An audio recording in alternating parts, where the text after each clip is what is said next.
it's been a little bit different the last year or so, but we appreciate you guys still listening in and participating in the meetings. So it's good to see all the SMAC members and city staff today also for our March meeting.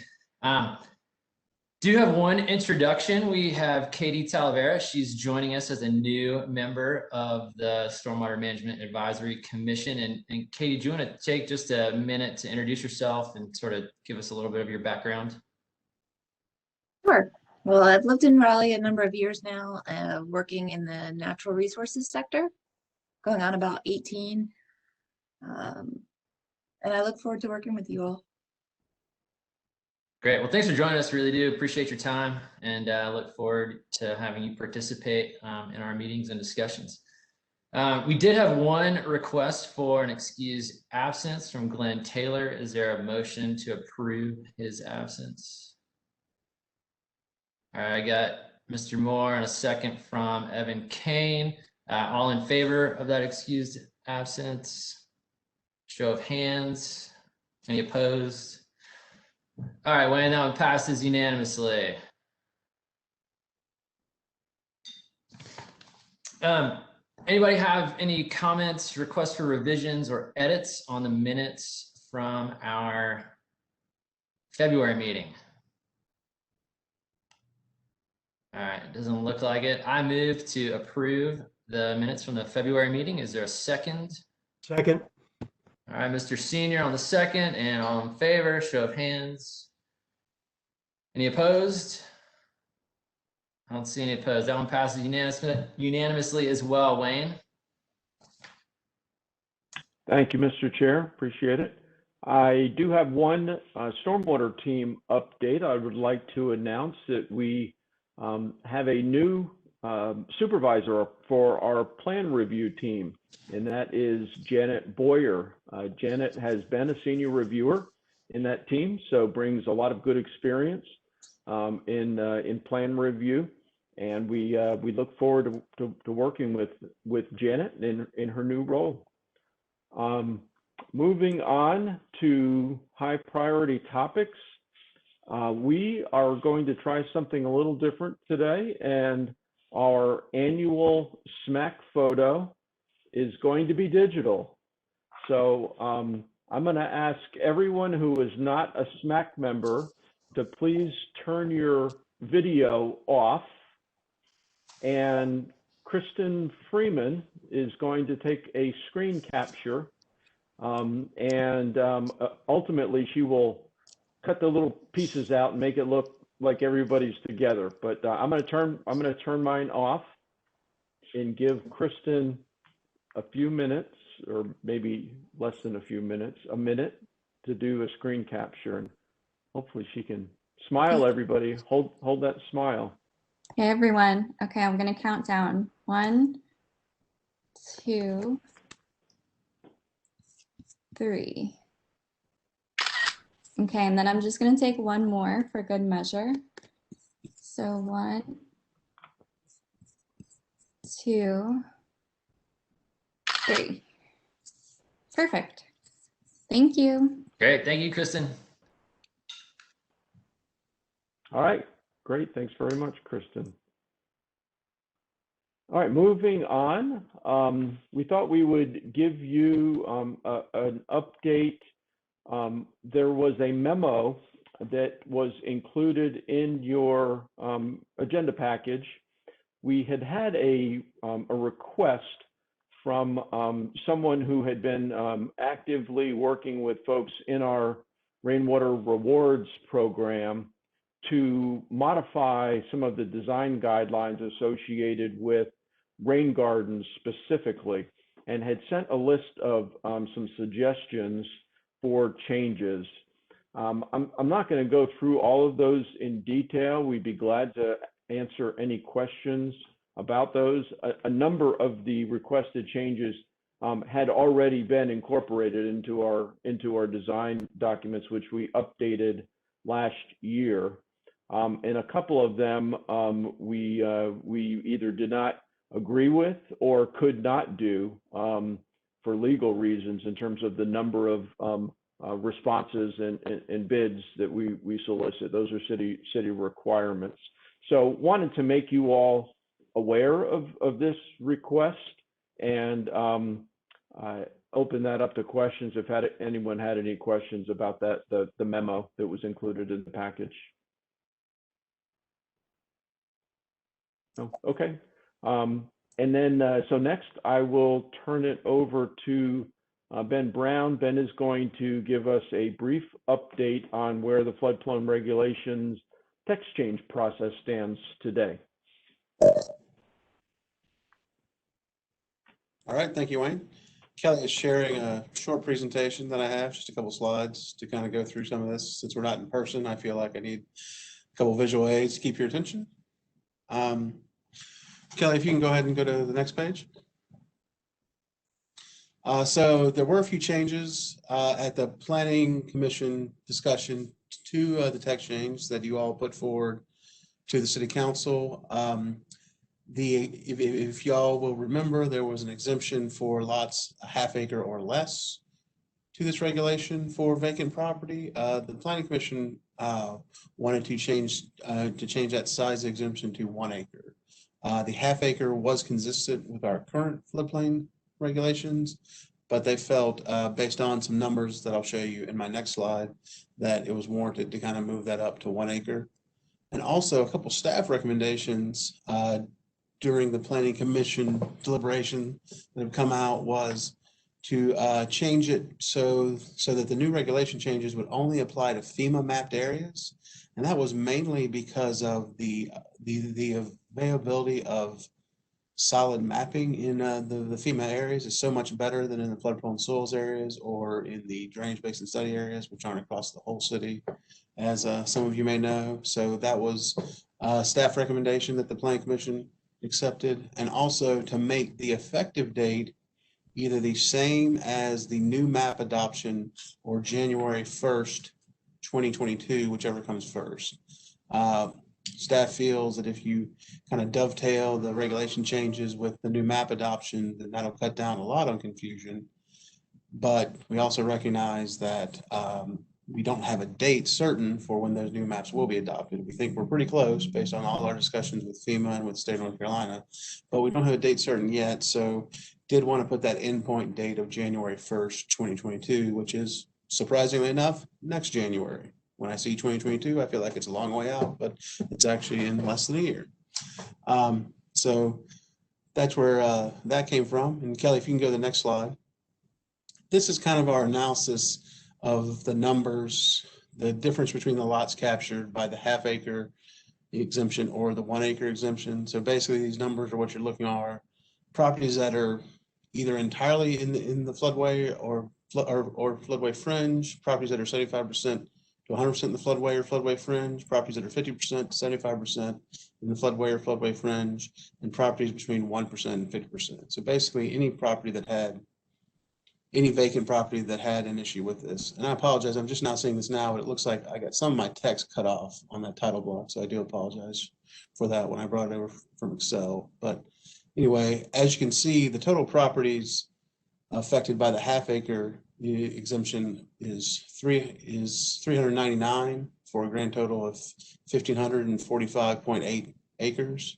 If we were to raise the exemption to 1 acre, which is what the Planning Commission is proposing, the total properties affected falls to 306, but the acreage falls not nearly as much to 1,511.2 acres. So losing about a little less than 34 acres or a little more than 34 acres over 93 lots. So what that says is the majority of these vacant properties are larger lots that are larger tracts of land, which is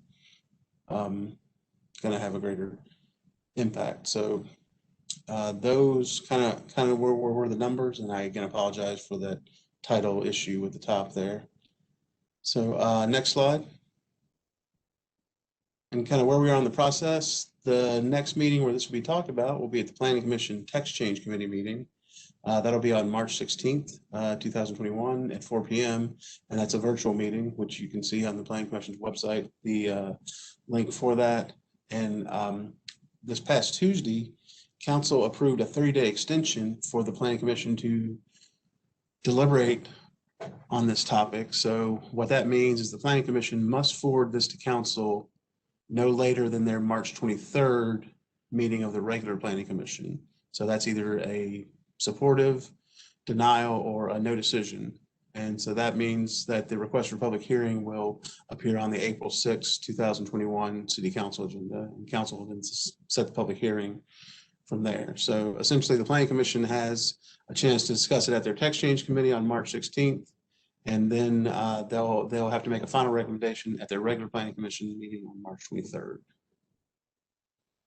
If there are any questions, I'm happy to entertain them. Ben? Yep. Slow learner here. The property size exception is an exemption for properties, as it left smack, was an exemption for properties less than half an acre. Is that correct?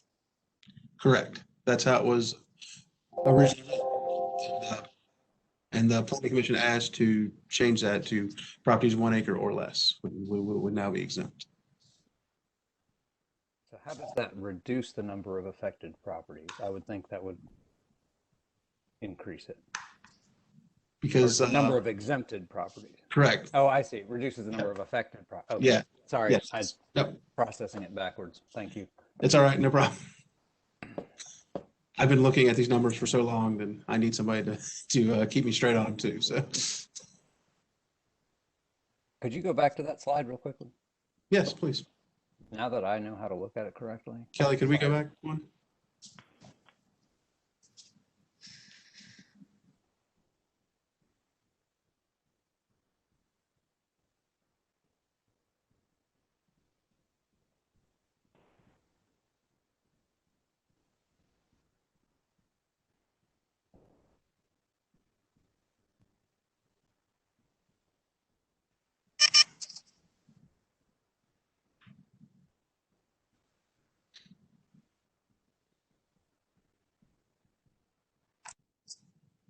So, and as you can see, we kind of separated them based on percentage that was in the floodplain. It would be the ones that are entirely in the floodway fringe would be completely affected by it. And then that percentage kind of went down. You can see by the numbers. Okay, so we effectively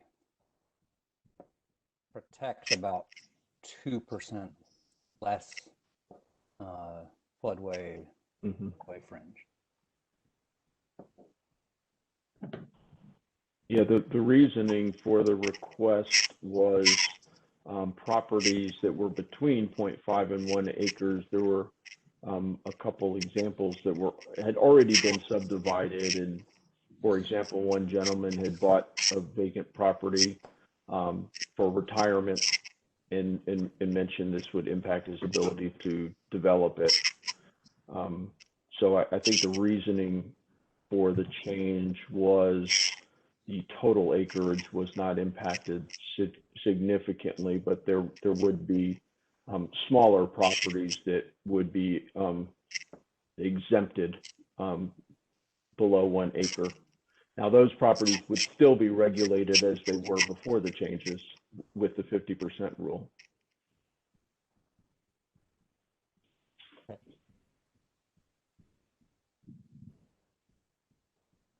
Thank you. Ben, this is Jamon. Would you have either an average or a median for your last column between 1 and 50%? Would you say it's somewhere in the middle, skewed closer to 1% or more to 50% in the floodway? Oh, as far as the average properties,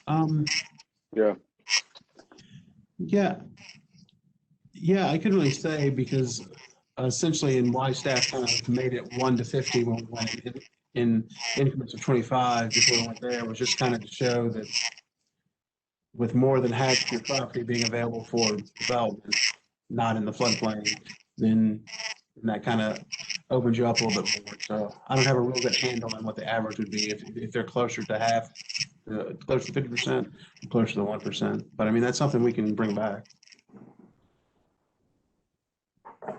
Yeah, if I could comment, the thought process there has been said these would be less impacted properties.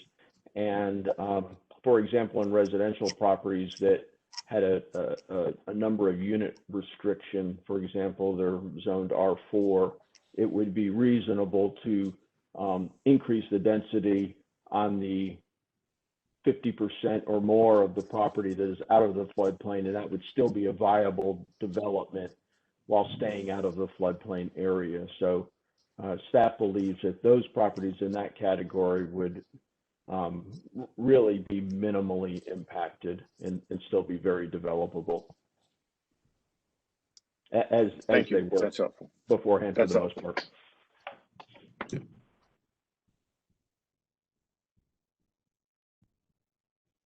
One more quick question for you, Ben. In terms of using FEMA mapped areas and the effective date, I guess we have FEMA mapped areas in effect now that we would use if January 1st came before FEMA's new maps were adopted. Sorry, I had a little trouble hearing the very end of that. Sorry. I apologize. In essence, we already have FEMA floodway maps spanning the whole city that we could use as the benchmark if that were the standard. Yes, we do. Okay, so an effective date of January 1st, if that came before FEMA adopted new maps, doesn't leave you in limbo where you don't have a standard to map by. No, it does not. Okay. No, it just leaves us with the current maps we have today that we're using to enforce, which are unfortunately going on 15 years old.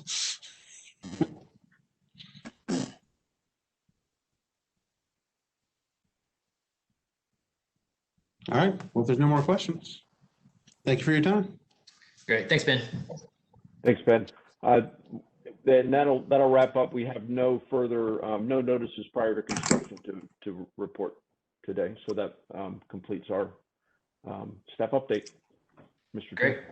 That sounds good. Thanks, Wayne. All right, Kevin, are you and Brian ready to go on the recommendation for the Upper Lake at Durant and the Lake Management Evaluation Program? Yes, as soon as our PowerPoint comes up, and Barbara Dahl, our consultant, will be joining us. Great. Welcome, Dr. Dahl.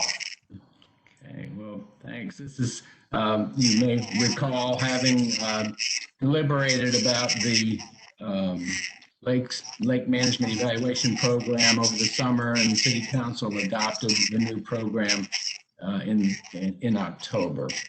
And this is the first project to come through for commission action since that time.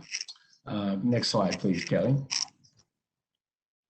So this is about the Upper Lake at Durant Nature Preserve. It's in need of repairs. It's got some functional problems. We also are looking at the user experience at the park at the same time. We're looking at the function of the dam and spillway. Raleigh Stormwater is charged with lake inspections, repairs, and upgrades, and we'll get into that a little more. And that's done in the context of a lake management evaluation program. Here's an overview of Durant Nature Preserve. The lake to the left, the smaller of the two, is the subject lake for us. There's another lake we call the Lower Lake to the right, and immediately downstream of the Upper Lake. In fact, the backwater of the Lower Lake essentially touches the spillway of the Upper Lake. Next slide, please. What where we've been so far is to have identified some deficiencies in this, particularly in the spillways of the Upper Lake, possibly also the dam. So no action is not an option. Something needs to be done to address those deficiencies. We have evaluated 4 alternatives. Dr. Dahl will be reviewing those with us.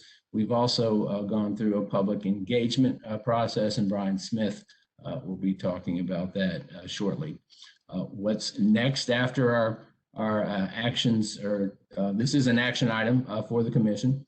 After action today or at a future meeting, a decision will need to be made on which alternative to go with. There's a process for that we'll talk about. There may be additional testing. There is additional testing needed on the dam and other aspects of a lake before proceeding with the design. And then we go to design, construction bid, and construction for whatever modifications are selected. Next slide, please. The city does have a lakes program, now called the Lake Management Evaluation Program, previously called the Lake Preservation and Development Policy. It was adopted in 1994. Many of you were here last year discussing that and developing the new policy. The old policy was about preserving lakes for the mutual benefit of the owner and the city. It was updated in 2006 to clarify some legal authority, but then was revised substantially in 2020 to add some flexibility in choosing best solutions for lakes. That is not necessarily leaning toward preserving lakes, but looking at other alternatives as well. There's also a provision in the new program for public information and input and roles for both the commission and city council that we'll talk about. Next slide, please. And this is that process, just left to right. We have identified the deficiencies in the upper lake, and we have evaluated improvement options by way of the study that we're talking about today. We then moved into a stakeholder and public information process with several public meetings, online surveys, and polls, and today are discussing the staff has made the first staff level decision with a recommendation to the commission, and then moving on to the right and up a level into the SMAC row. We're bringing to you an action item for a decision, which would be a recommendation. And that would, well, it could be a decision that it should remain as a lake, in which case it would drop back down to staff for implementation.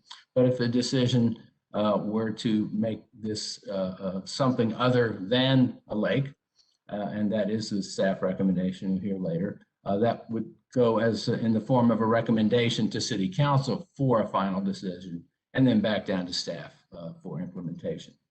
Next slide, please. The role of Raleigh Stormwater in general for lakes and dams, spillways in Raleigh is to monitor and track their condition, to fund and manage repairs and upgrades and modifications, and do that in the context of this lake management evaluation program. Specifically for the upper lake, at Durant Nature Preserve, Stormwater conducted the 2013 initial assessment that identified the deficiencies. We brought funding to the study that's been conducted, both grant funds from Clean Water Management Trust Fund and our own CIP funds. And we coordinated the study along with park personnel and other city staff. Next slide, please. This is a look at the upper lake, and on the left and on the right is the over the dam spillway and a concrete flume that's undermined and damaged. And then below that is the riser spillway upstream of the over the dam spillway. And that is completely blocked, and no water is flowing through that. It's completely dysfunctional. Next slide, please. The timeline we've been through is in 2013. We conducted that initial assessment, identified the deficiencies. 2017, we applied for grant funds and brought funding to the project, and then conducted the study with assistance from NC State in 2018, 2019. We completed that in 2020, first month of 2020. And we've just completed our public information and engagement process in January and February. And looking to the future, now we're looking for your consideration of this recommendation. Depending on what your recommendation is, it may go to City Council for a final decision. And then later, we'll go to design and construction for the selected lake alternative. Next slide, please.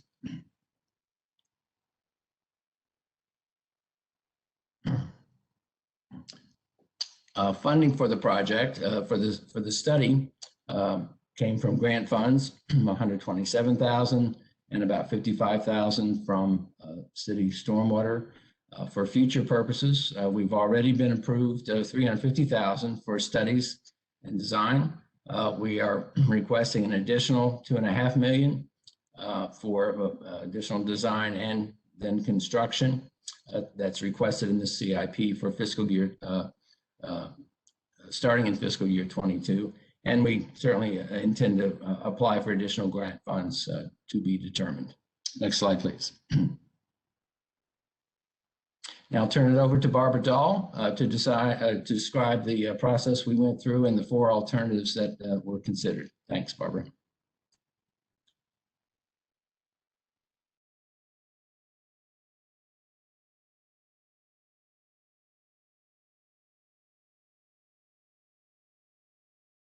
Hey, Dr. Dahl, you're still muted.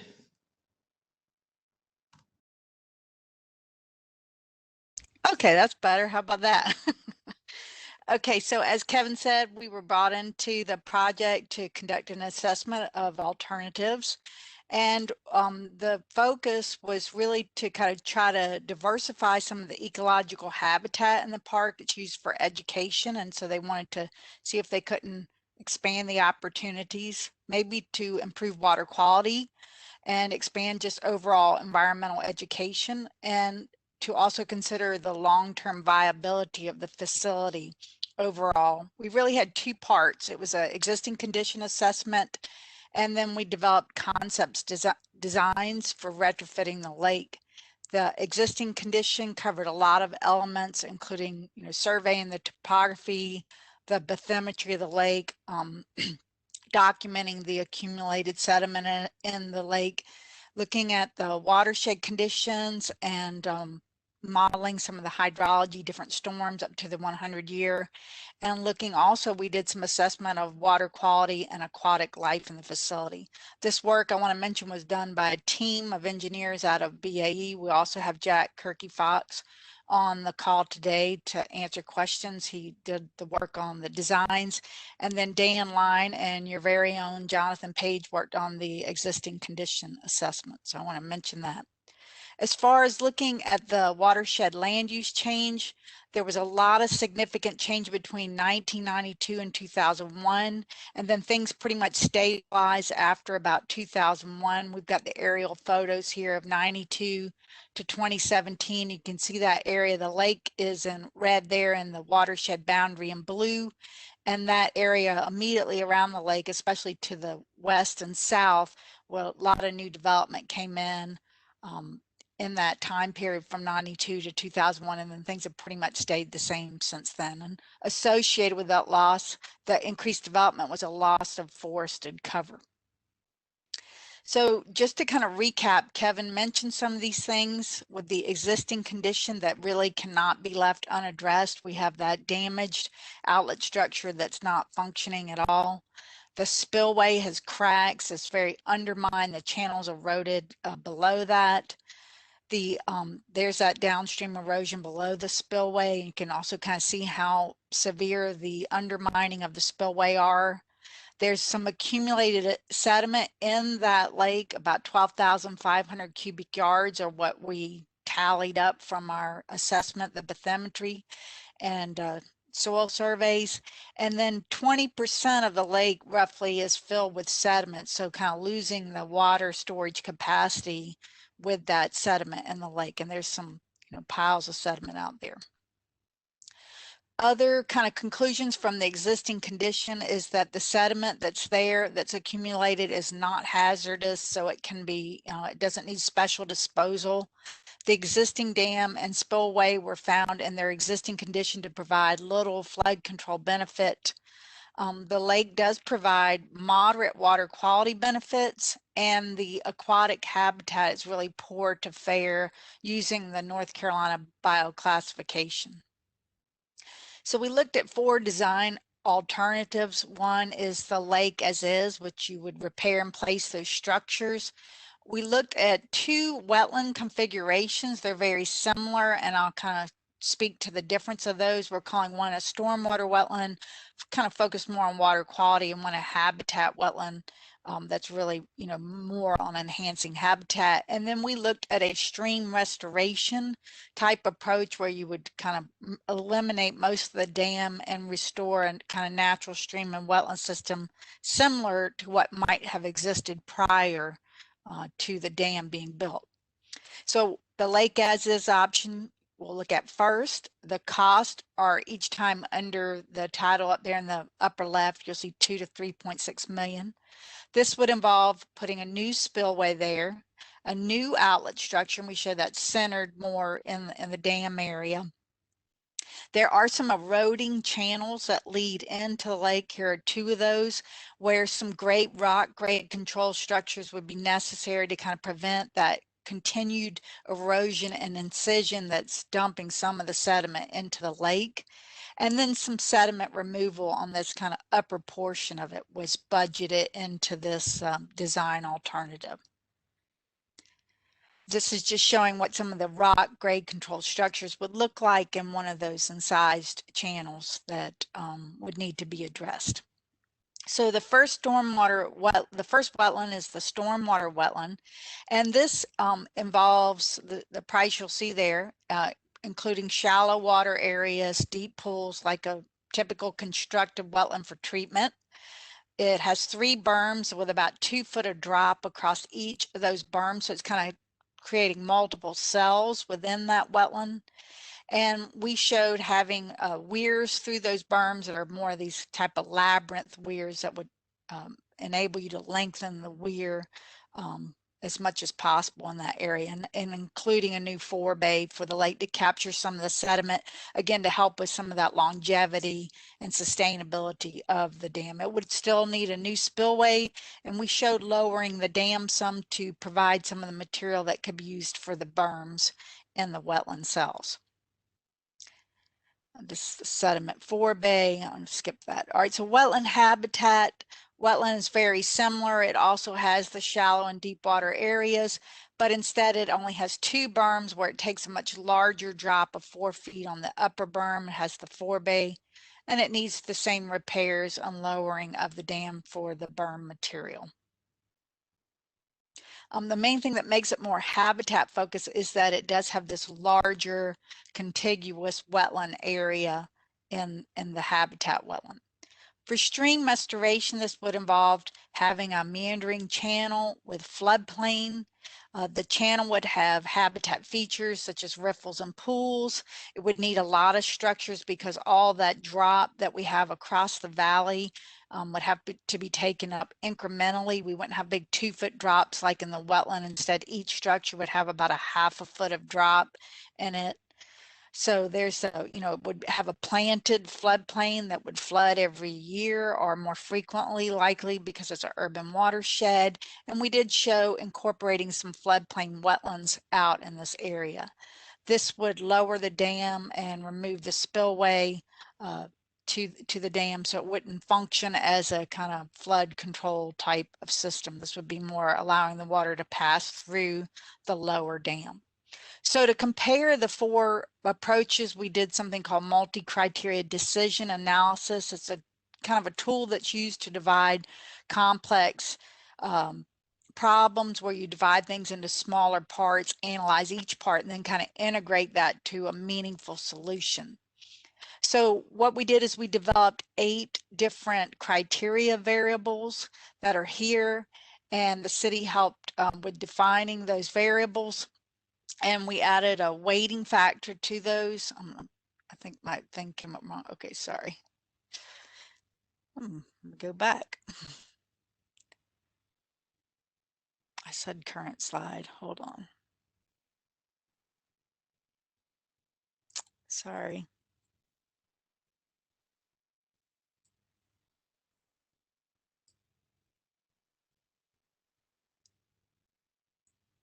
I don't know why it's not. All right, I guess I'm gonna have to do this. Sorry. That doesn't seem very efficient, does it? Oh, okay. So going back to this. So the weighting factors, each of these 8 variables that were decided with city and park staff of what's important were then rated, and you'll see that the risk to the downstream lake is the highest. It has a score of 4 because a lot of investment's been made there. So that's a really important variable. So it gets a higher scoring. Then each of the 4 choices for that area are rated according to each of these categories, and then you get a product of those with the weighting factor and the individual score. And you can see the total score over on the right, and the 2 wetlands did score higher, so the higher the number, the better that this performs. And in fact, the habitat wetland came out number 1 with the stormwater wetland close behind, and the stream restoration in last place. And that's all I have for presentation there.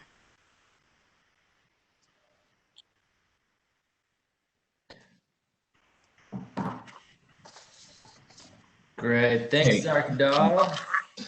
We have some additional slides, Kelly. You can bring it back.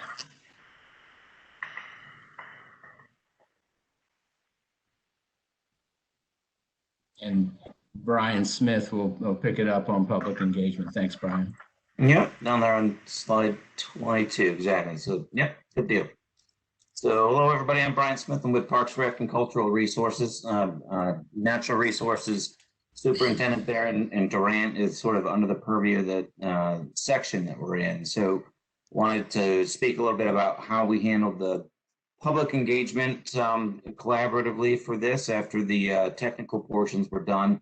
There was an outreach plan that was pulled together that includes a project webpage. So in the memo that you have in the agenda, I think down on page 16 in there, it has a link directly to that if you wanted to see the webpage. When we thought about the actual engagement process itself, we went about doing 2 virtual public meetings in January.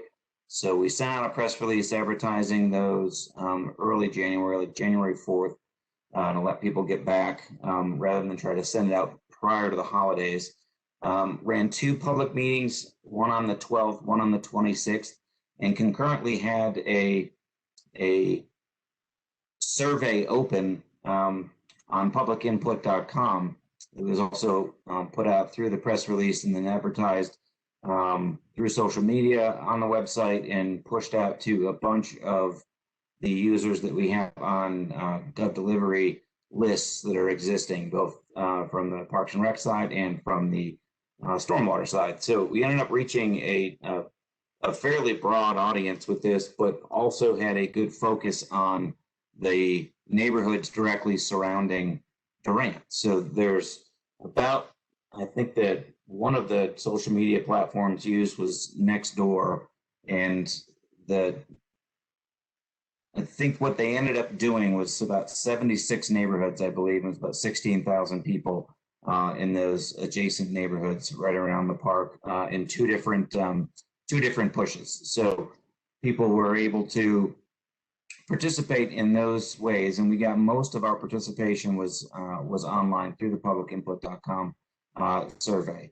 And we also, after the virtual public meetings were done, did presentations to, like the one we're doing today. We also did a presentation to our Parks, Rec, and Greenways Advisory Board back on the 18th. So I can show you some of those results. Next slide, Kelly, please.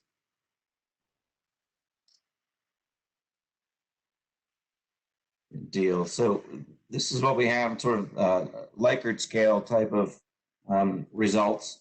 And what we asked people to talk about from the park's perspective for users of the park, especially, what sort of experience are you looking for?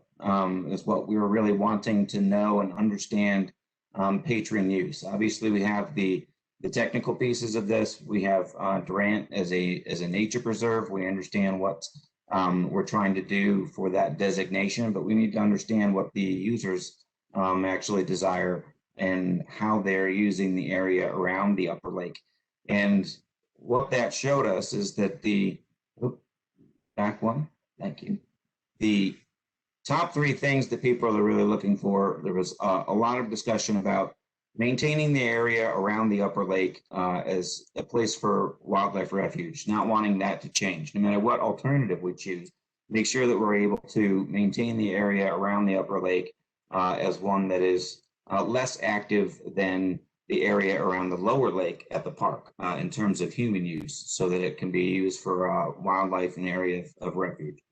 Also very interested in water quality, was extremely important to the respondents, as was hiking on trails. So if you look at the word cloud shaped like a tree there on your right-hand side, there were in the area of 530-ish respondents to the survey, which we were pretty pleased with. The virtual public meetings were rather lightly attended. When you take out the staff that were there, you had probably 12 to 15 participants apiece each time. Still an important process to go through and make sure that we provide multiple types of outlets for folks. But the vast majority of our feedback came from the online survey. So out of those 500 people that took the survey, the other option that they had here, in addition to the questions that you're looking at, was the open-ended question of any other input that they wanted to provide. And we got over 200 comments in that, 203 comments back, which is tremendous to be able to get that type of detailed and very specific feedback. And really what the feedback that we're getting there sort of mirrored what you saw from the questions, but it also helped understand if people had specific thoughts on the alternatives themselves. And most of the responses that we got, there 89% of the responses that we got really went into the types of uses that people either want to or don't want to see around the upper lake. People telling us that they would prefer not to have fishing in that area of the park or biking.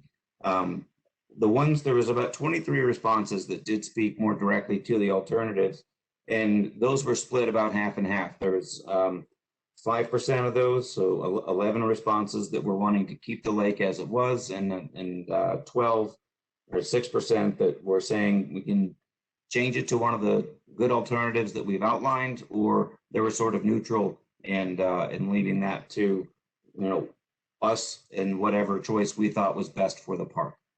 So that gives us a good amount of feedback to say that when given an opportunity to comment on the work that was done and on the alternatives that are out there, most of the folks chose to take that opportunity to talk about use of the park in general and not necessarily speak to the fate of the lake. And those that did were very few, like I said, 11% of the responses, which gives us great opportunity to be able to understand what it is that users are looking for out of the park, and helps us be able to incorporate the public feedback into what Dr. Dahl has already presented and what Kevin started with. So I'll throw it back to Kevin for the conclusion.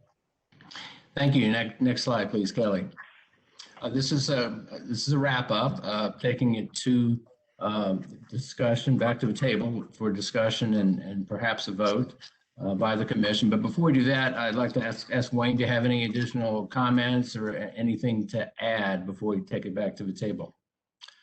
Yeah, I'd be glad to, Kevin. Thanks for the opportunity. Yeah, I just wanted to say to the commission, since this is our first test pilot, if you will, through the new lake management evaluation program, if you all have any feedback on the process, the types of information we're providing to you, both on a technical nature as well as related to the public engagement and input process, we certainly welcome that.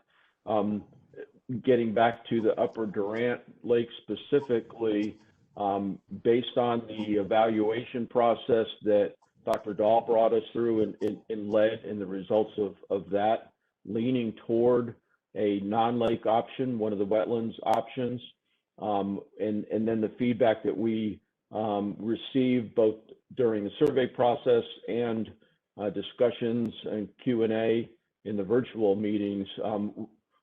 While there were comments on both sides, it does seem like there's a lot of support for habitat uses of that portion of the park, and the fact that the lower lake exists for users who would want to use a lake for recreational purposes in the park.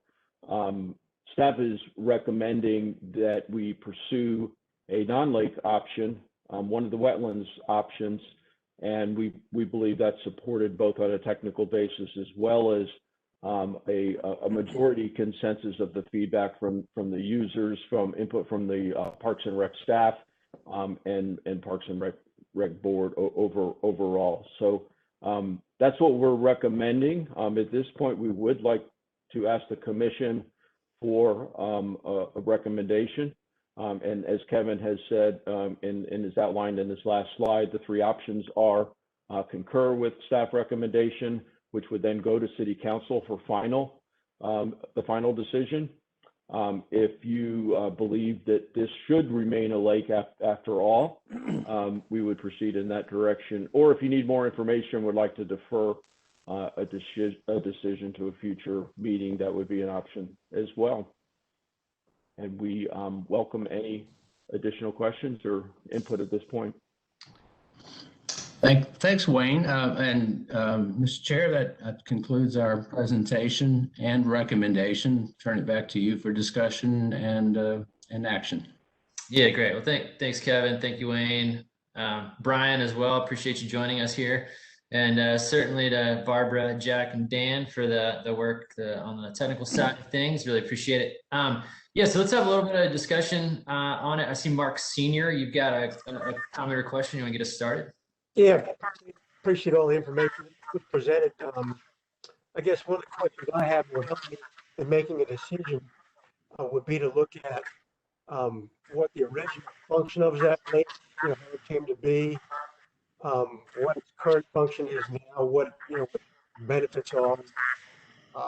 And I think we talked about what people foresee doing with it in the future, but having a little bit of history as part of the presentation, I think would be a good thing to let us know where it came from, what its purpose has been, and whether or not that's a purpose that needs to be carried on, or whether it's no longer providing that function, that kind of thing.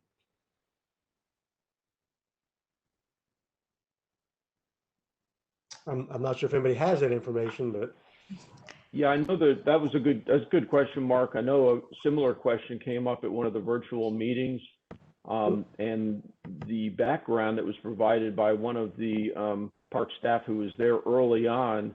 This was originally a scout camp, and so the lakes were constructed as part of that the recreational facilities at that camp, but it was then turned over to the city, and has been used primarily for hiking and recreation since then.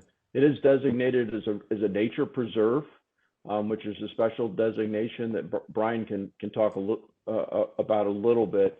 But I think it is important to note, as Dr. Dahl said, that there's in its current state, there's no flood control benefits. And we did, as you recall, recently make upgrades to the lower lake that have upgraded that lake. It does provide low flood control benefits to that lake.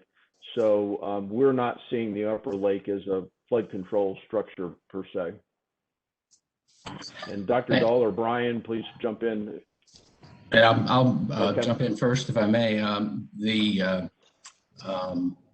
Although fishing there is fishing at the upper lake, it is against posted rules at the park. They prefer that the lake be preserved and not have that activity. Part of the reason I believe, Brian, is it's difficult to monitor, but it's also a conservation measure. Yeah, and there's actually Raleigh has an ordinance against bank fishing, and we don't actually have a permitted structure up there for people to fish from. So it's an area that, as I said, from an overall perspective, we're trying to use as more wildlife refuge.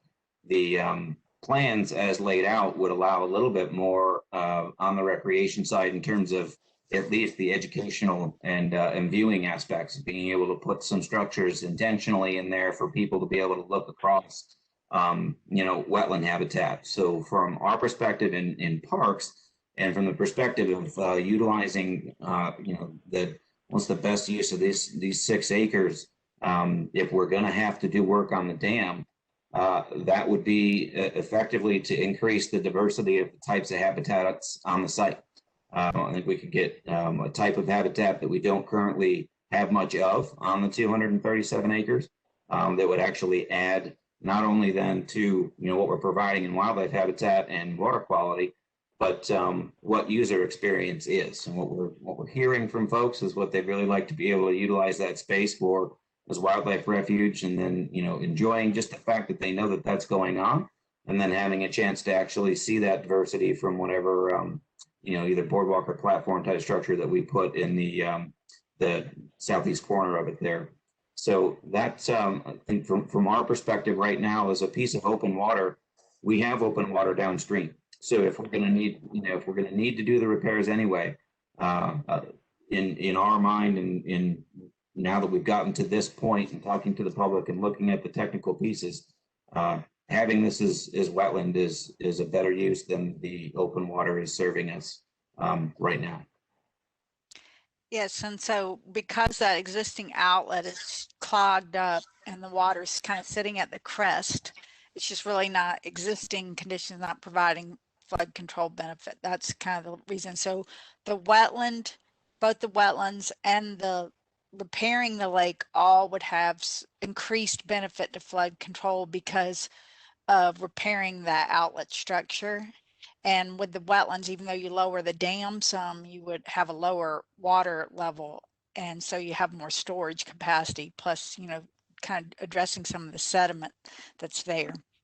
So all three of those. Now the stream restoration, that was one of the reasons it scores poorly, because it doesn't really provide the flood control benefit. And so that rating for that category of protecting kind of the downstream lake is lower. So, and I don't know if the whole report has been shared with y'all, but there's a lot more detail on that, Mark, about the modeling that was done. I don't know, Jack, if you want to add to that. I'm kind of speaking very rough, generically on some of the outcomes of the flood routing through the new designs.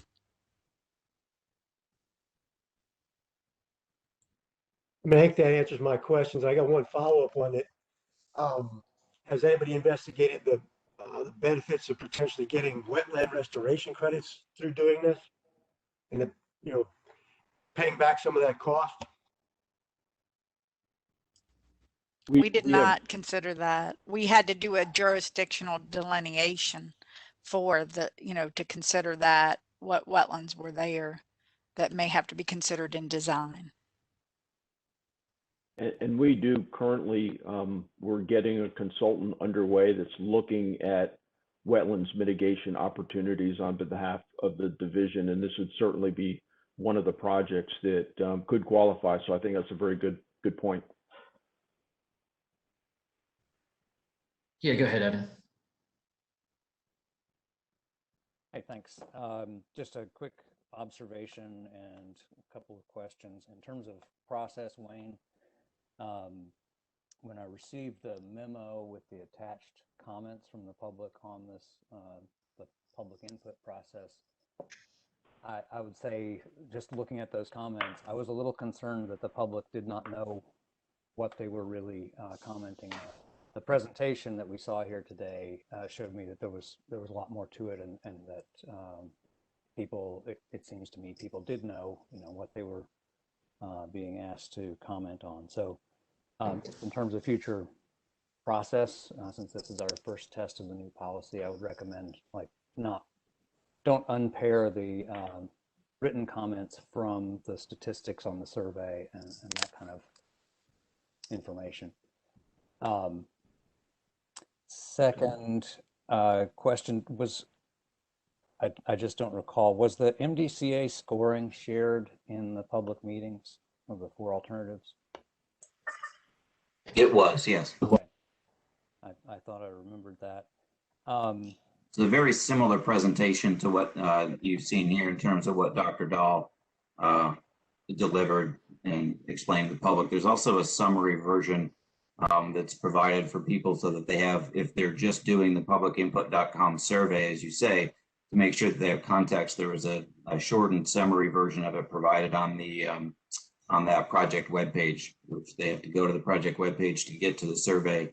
So some background information is provided that way as well, just for the reasons you say. Just it's a lot to try to digest or expect that anybody, let alone just the general public, is going to go and try to wade through the entire study. So we tried to summarize as best we could while maintaining the transparency and not having it feel like we were feeding them just what we wanted them to hear. Either we're walking that line. Mm-hmm. Do you know how many people attended those public meetings, the virtual public meeting? We can get you the exact numbers. I believe they were in the low 20s, but when you subtract out the staff presence from that, you've got probably a dozen to 15 folks. That's why I was extremely pleased to see the numbers that we got in the publicinput.com to have, over 1,000 people that, went in and took a look at it, and then 500 that took, over 500 that took the time to do the survey. But I think most importantly, 203 written comments to give us that level of input, direct input. It tells me that we gave people the opportunity that they needed to let us know what their thoughts were and user experience and the ultimate future of that area of the park. Mm-hmm.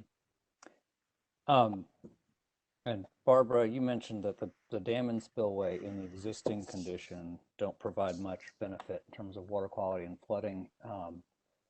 Is that, you said in existing condition, is that because they're deteriorated or because a significant redesign and changed dam height and things like that would be required to provide more benefit? Well, the existing lake, even in its condition, is providing some water quality benefit, and I can pull up I had a couple different versions. Yeah, I'm sorry, I'm latching onto those two words, existing condition, while forgetting the exact phrasing. So yeah, give you a chance to. And I'm trying to find the slide where I think we had some reductions in sediment and phosphorus, but I can't pull it up right here for some reason. My screens are not cooperating. But so there is some treatment happening there. Now, with the wetlands, we would anticipate the greatest treatment increase because of all the, filtering through that shallow wetland area and having a longer flow path for that, especially during small storms. Mm-hmm. Okay. And could you just shed a little light on what conversion to a habitat wetland looks like in terms of the amount of actual land disturbance that has to happen and how long that disturbance would last?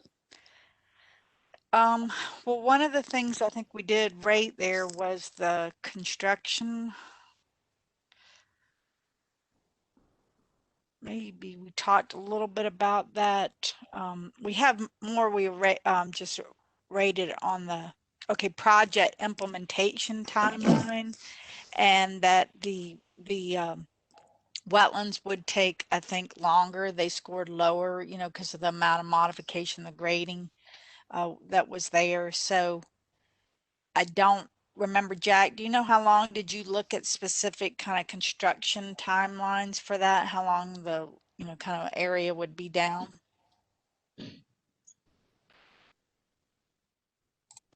No, I did not, but it'd probably be pretty comparable to like the Lower Lake project in terms of having to drain the wetland and then reconfigure the topography and build the structure. So it's probably a pretty similar timeline to the Lower Lake.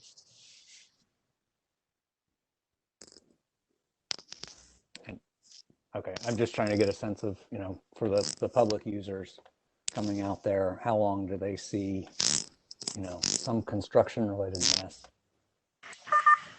Understood and appreciate that thought process, especially for the park users, and we needed to go through similar kind of education and communication with the public during the Lower Lake project. The ecologist, biologist in me ultimately is looking at it in the 10 to 20 to 30 to 100 year time frame, and from a habitat provision, and what is it going to provide to the patron long term.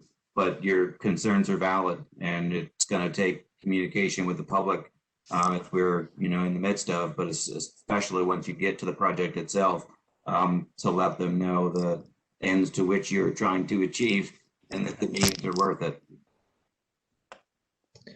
Hey, Brian, was it like 6 months to get the work done on the lower lake, or was it substantially different than that? I think if anything, it was shorter than that. It was more like 8 to 12 weeks, I believe.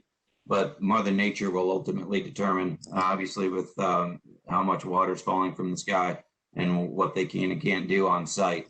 But I can get you the exact numbers for length of time for construction of the lower lake, but it was not a 6-month process, I do not believe. Okay, so somewhere in the neighborhood of that time frame, and then there are existing access routes to get to the upper lake. It's a little bit more remote than the lower lake from my memory, but there are existing access routes and paths, and you wouldn't experience a massive amount of clearing or excavation and dirt work outside the footprint of that existing open water area. Is that sort of the general thinking right now? Is that for me? Any of us? Barbara and Jack and Kevin, anybody? Yeah. I mean, I can start and just say that in general, yes, I believe that's true. And I think it's going to be a primary consideration when we get to schematic design and going through these next phases in testing and design, is making sure that we think that entry points and limits of disturbance can be kept to a minimum. I believe that's going to be extremely important, and you are correct. There's existing pathways to get in there, and looking at whether or not a deeper dive look at this indicates that they think they would need to add additional is something that we would want to look at. But there are existing, so I'm hoping that that wouldn't be the case. We'd be able to essentially use existing disturbance to get in there, because there are areas adjacent to what the project footprint would be that are, obviously the whole thing is nature preserve, but there are some sensitive areas fairly close to it. We don't want to expand the footprint.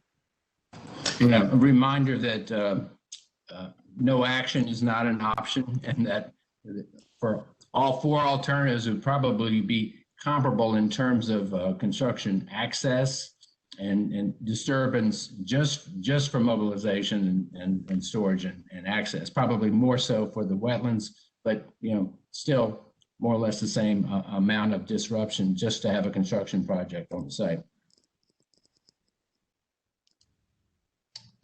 I'll just say thanks. I appreciate you answering my questions. I support the recommendation from the staff,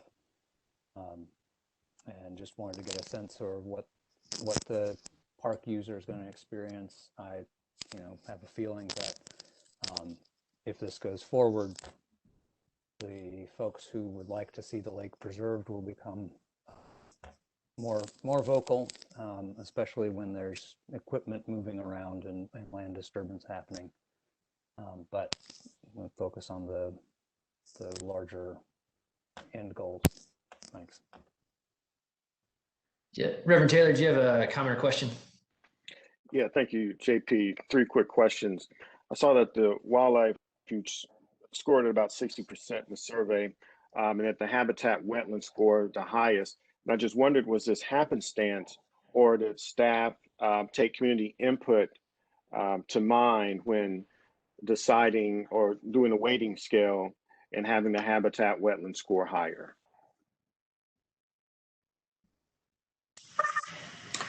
So the ratings were, there's some subjective nature to those. The categories that were picked, the 8, were picked by, staff with our input, like laying out what's important for this area. And then the weighting of those were done by the staff. So in other words, what elements are really the most important. But then we did the rating of each of the 4 practices individually. And there's some of that is kind of quantitative, where you look at, grading volumes and how much work and the budget and that. So you have some hard numbers for that, but then some of it, there is some subjective nature to the comparisons of those. But we didn't have any of the input yet from the community before all that was done. Okay, so it worked out nicely in this case. My second question has to do when we look at habitat versus stormwater wetland. what is the significant difference from a water quality standpoint between those two, habitat versus stormwater? Jack, you want to add? I don't think there's a lot of difference there. You know, the habitat element of the one that has all the more open wetland cell without all the steps in it, for sure, would be, really enhance that kind of contiguous habitat. But Jack, did you have any basis for thinking that one would treat stormwater better than the other in that design? Sure. So one of the kind of major differences between the two designs is it's more of a management issue, is in terms of the kind of the depth of water you're storing during a storm event. The stormwater wetland, you'd be storing a little bit more water, a little bit more retention time, but also greater water level fluctuations. So you might see a little bit better treatment for the stormwater alternative, but it's not going to be they're both kind of on the margin. It's not a huge difference.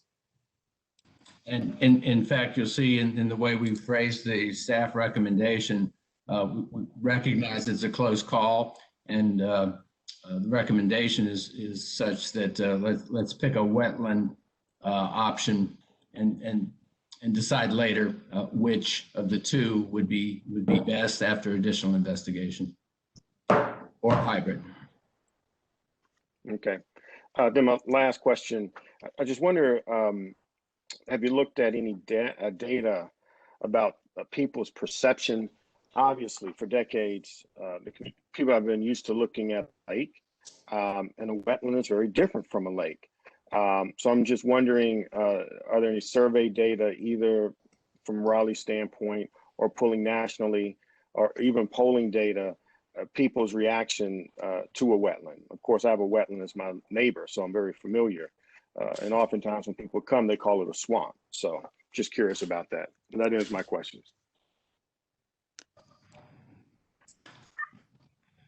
Brian, the naturalist among us, would you care to handle that one? Yeah, beauty is in the eye of the beholder, isn't it? So there is a bit of a challenge there, because I certainly, along with you, have a challenge with the swamp, whether you're asking it to be drained or not. In the wetland that you're next to is sort of close to my heart as well. So you're right. The aesthetic issue is one that's challenging, and change in general for people to be able to wrap their minds around. Well, wait a second, what's it going to be? That's in part the intention behind making sure that we understood user experience and what people wanted to be able to continue to do and experience in that area, and making sure that we understood that. So that's sort of the general statement. The thing that I would say that might be more specific to it, Kevin and I both have talked a lot about one of the parks down around Wellington that we do have some pictures of that has a similar system. And the users of that park at this point is now a constructed wetland. It's a very popular park, and they're really pleased with it. So I think we can do more to make sure that we understand that perception. And maybe that's something more, than it is necessarily my role in this particular project was for Durant, but for you guys, and as you look at other considerations going forward as a commission and as stormwater and working with the public, that may be an ongoing question for how this process lays out.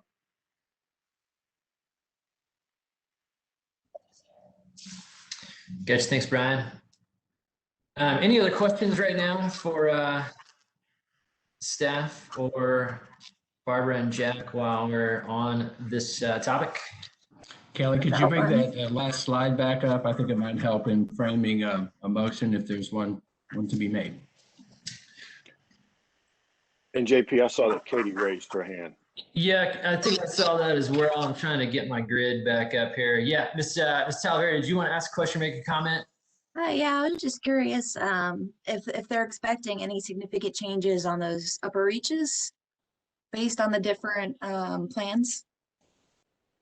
So are you thinking the reaches of stream or channels above the current open water?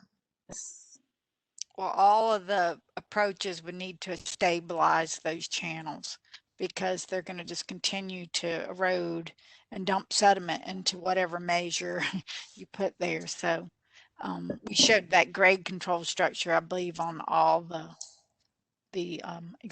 all the choices. And we received similar comments during the public meeting, and we did give that some treatment in the report, but it raised our awareness that it's important to members of the public. Appreciate that comment, Katie. And also, I think in part of that, maybe Barbara or Kevin, you guys can speak to this, is that in terms of build out, we're largely there. I mean, there's a few places that can be, but a lot of the build out has already occurred. Is that a fair statement? The ongoing sedimentation, I recall, Barbara, is not so much erosion from development. It's flashiness of stream banks and beds due to impervious surface from existing development. Right. Yeah, there's not a huge future development potential there. I mean, of course, you can have redevelopment that may be more high impact than what's there. I mean, there's zoning and a lot of things to consider, but it's pretty built out. And again, as Kevin just said, that you don't have, it's not a lot of construction projects going dumping sediment. It's being contributed by the unstable streams above the lake, upstream of it.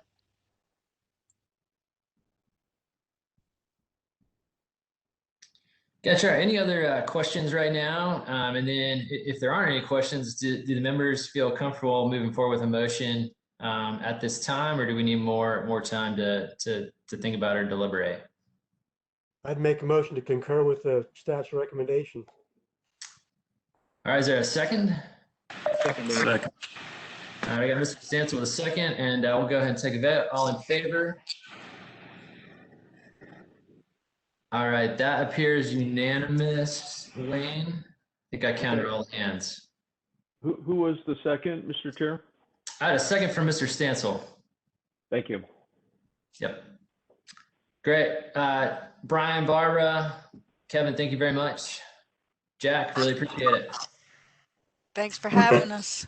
Yep, absolutely. Much appreciated. And thanks, as usual, to the collaborators. It's been a great project to work on with Stormwater and with NC State. Thanks for the opportunity. All right, Mr. Boyer, it looks like you are still up on the agenda to take us through an update on green infrastructure.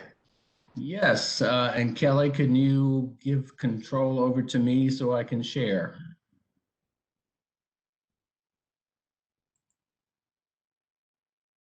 While we're doing that, just to bring the commission back up for some months and over a year, we and the commission have been working with a charge from City Council to come back with a plan for how to best continue advancing the use of green stormwater infrastructure in Raleigh. We have a subcommittee working on that. It's been a while since the subcommittee met, but staff has been at work sharing materials with the subcommittee and the commission members generally.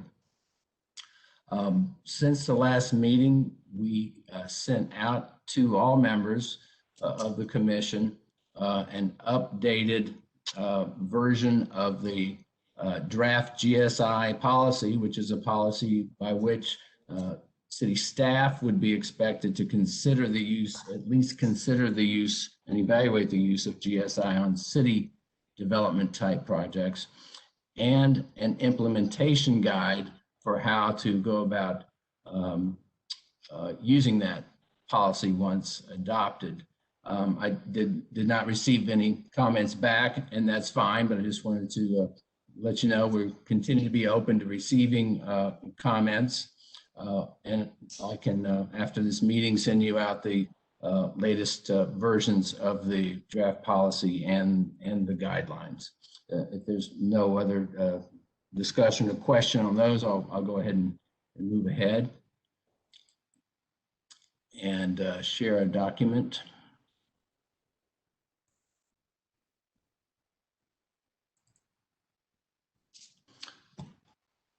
Are we seeing a spreadsheet on the screen? Yeah, we've got the spreadsheet now, Kevin. Okay.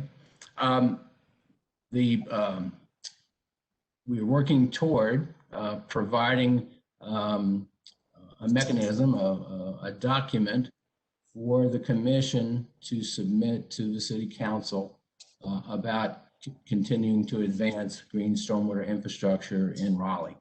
What I have in front of you and emailed to you earlier today is kind of the anchor or the main post for this document. We would have a narrative, a memo to accompany it, but we're trying to make this table do most of the work for what the plan will say, to make it accessible, make it readable, and easy to look at. And what we have is 5 areas of action by the city, which I'll walk through with you. And the column to the right of identifying that action is, what we've done already in that area and what we've accomplished and what the challenges have been. And the narrative memo will elaborate some on this, but this is what people will actually look at. We're thinking. So let's put as much in here as we can. And then to the right of that is what we recommend for the future. And so I'll go through that for each of 5 recommended actions by the city. And the first one, as you can see, is to adopt and implement that formal policy that I just spoke of that requires evaluation of GSI on city development and improvement projects. And we're calling this and distinguishing this from others by calling it GSI in the design of city development projects, lead by example, as kind of a theme. If it's a good idea, and we think it is, we need to be doing it and showing others the way. And private development is waiting and watching for that from what we get in the way of feedback. But you can see here we're listing accomplishments. We're doing it on many of our roadway improvement projects. As you know, we're developing and testing the policy and guidelines to go with it. And we've done a lot of workshops for internal staff as well as for designers with private firms who are interested. And we want to acknowledge that it's not all easy. It's, right now we are doing GSI, but it's largely left to local decisions rather than a set policy. And we're looking for a systematic way of doing it and to kind of raise the expectation that evaluating GSI will happen and a reporting mechanism for that. So the recommended actions here are to continue that policy, get it adopted, and share our successes with each other, as we implement it and as we learn. Again, acknowledging some challenges. It's not familiar to all of our designers and project managers, so there's some training and support that will be needed. It's just a policy that we'll be able to just issue and then walk away from and expect it to be implemented. And so departments will need to put some time into this, so they'll need to plan for doing it and budget for doing it. That will take an adjustment, probably with over time, a year or more of making that adjustment. And to get it done, when sometimes GSI will cost more, sometimes, not always, cost more than conventional stormwater management, and certainly it will cost more when no stormwater management is required, which is the case on much redevelopment, in particular downtown. Then where will that money come from?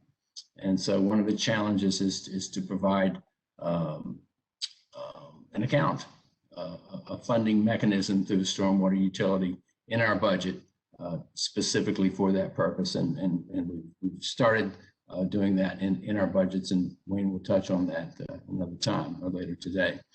So I'll move on to the second one. I know we're behind on our agenda schedule. The second one is now moving on to private development projects to provide incentives and staff assistance. That is, give private sector a reason to do this and help in doing it. And so we're wording that one to the far left, give information, support, recognition, and incentives to private developers and their designers for doing GSI. And I won't go through all the accomplishments, but we have done a great deal here, including modifications or revisions to our Unified Development Ordinance to make GSI more doable, more clearly doable to bring into site designs. And we've also done a lot of training, and we're doing a good bit of it ourselves. And in fact, there is a subchapter added to our new stormwater design manual in the draft form still that will specifically address GSI in site design. We are recommending that a staff person be designated as a GSI advocate to bridge to the private developers and designers to help them and to be that resource. We're also recommending a focus group to talk developers and designers in particular, but also staff to talk to us about what would make a difference for them. We think we took a good shot at it several years ago, but maybe we missed the mark. Maybe there are just other approaches that we haven't thought of. So we're recommending convening a focus group to get that input. And also kind of a cross-reference here, lead by example. It ties into the first one. The private sector is waiting and watching to see what the city does. And of course, there are challenges. You know, there's work to be done to pull together a focus group and to budget and make sure we have in position that GSI advocate position. And moving on to the third one, also focused on private development, is kind of learning from what happened in recent downtown zoning case, but that's certainly not an isolated case, is to increase the understanding and benefits of including in conditions for rezoning that GSI needs to be part of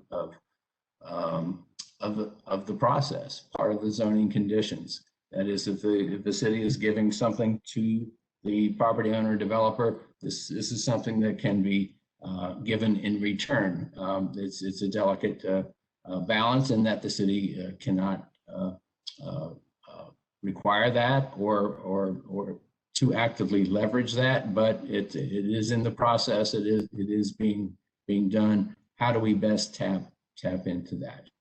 And so, you know, maybe one thing we can do is, and are recommending, is to have a menu of what that might look like if a developer were of a mind to offer that as a zoning condition. Here's a list of what you might think about. And we have some neighboring municipalities who are doing something similar to this that we can learn from. But it also, the challenge here is it requires buy-in that this is a good thing to do. It also is a challenge because it can be politically a third rail that we need to be very, very conscious of. I'll move on. And next is getting GSI in our long range plans. That is, get it in the process early, so it's there for the next stage to see and take on to the next stage and the next to go to implementation. There are already a couple of good examples of where this has been done and done very well successfully. The Midtown St. Albans plan included the green streets. We spent time with the help from Tetra Tech, and by the way, Trevor Clements is on the meeting with us today with Tetra Tech to help when needed. Tetra Tech and us in the field working with their planning staff and their planning consultants to identify green street and GSI opportunities in that area plan that went to the plan. And now the plan was adopted, accepted by City Council, and we have put in our 5-year budget funding to implement those green streets. So that's a success story for getting it on on the menu really early.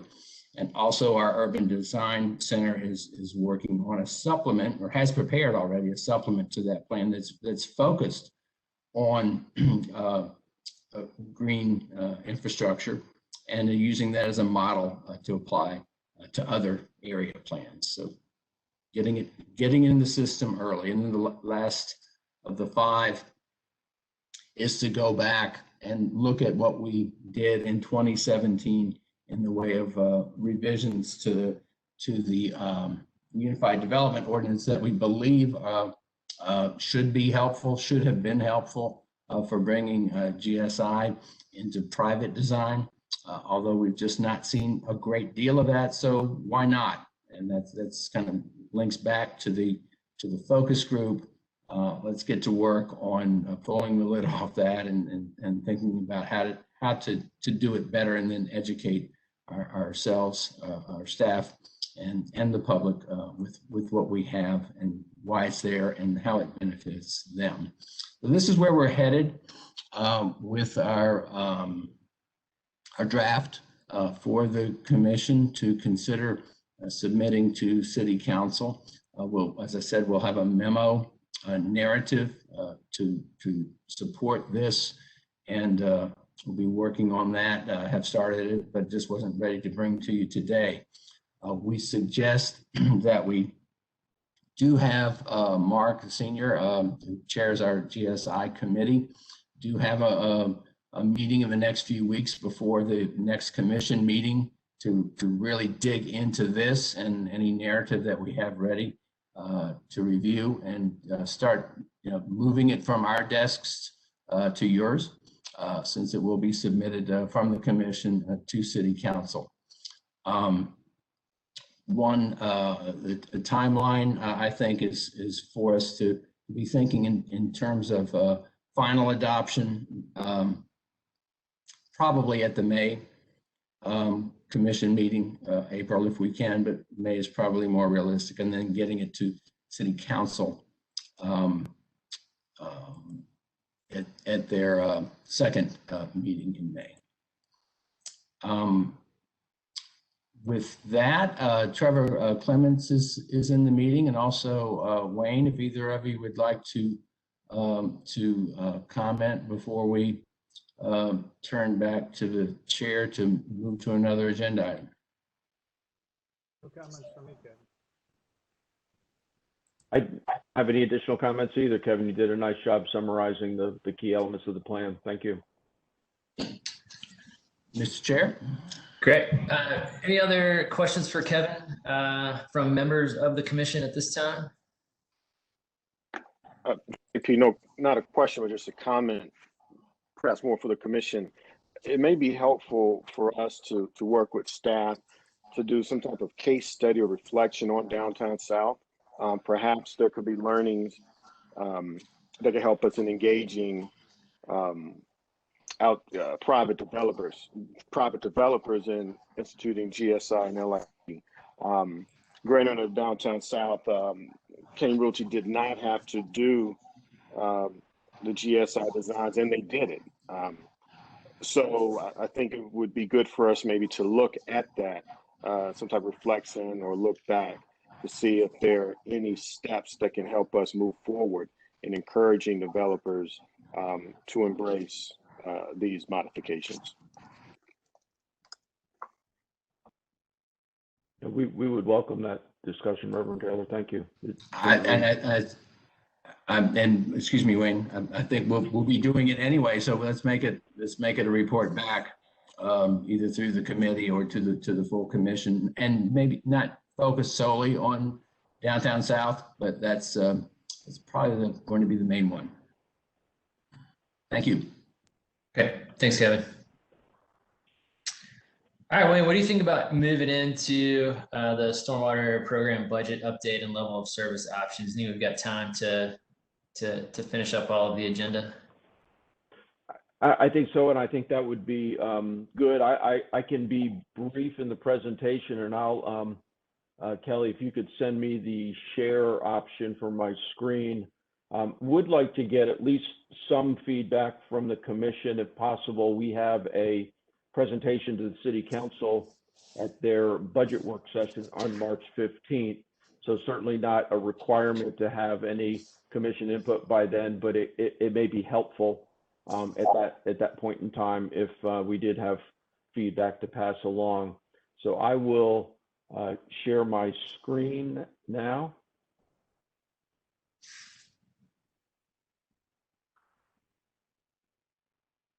Bring up the presentation. Okay, are you all seeing the PowerPoint there? Yeah, we've got it, Wayne. Okay, excellent.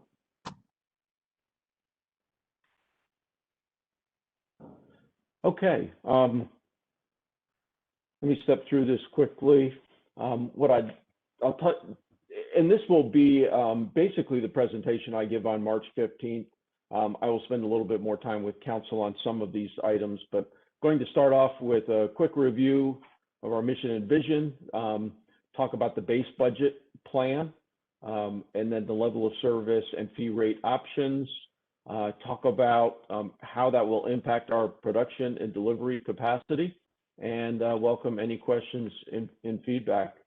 And thanks to Kristen Freeman. She was quick getting the new photo into our SMAC slide.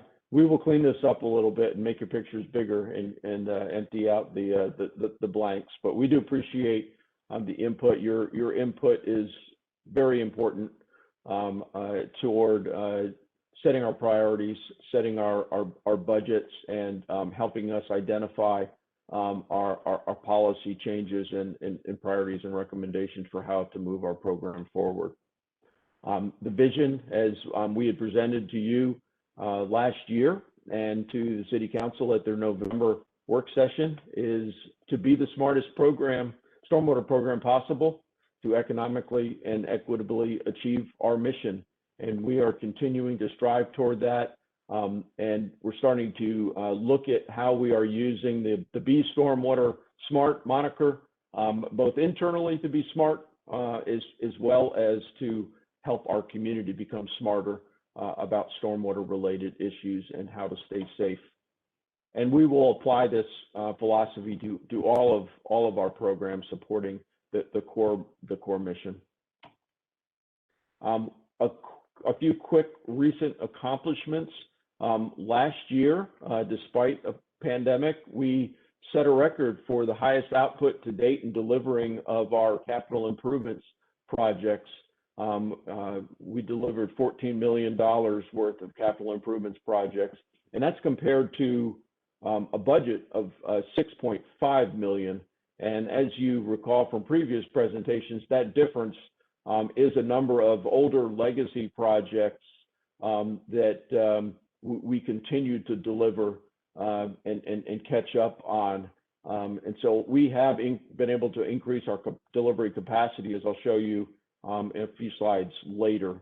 And then number of policy and programs. You all been very helpful and right in the middle of all of these related to floodplain management, lake management, GSI, and much thanks to our staff for continued strong delivery through the pandemic. As we've mentioned to you, we also had a reorganization of the division, which went into place this January. We believe this very much positions us well for continued increase in project delivery and increased focus on asset management and aging infrastructure as well.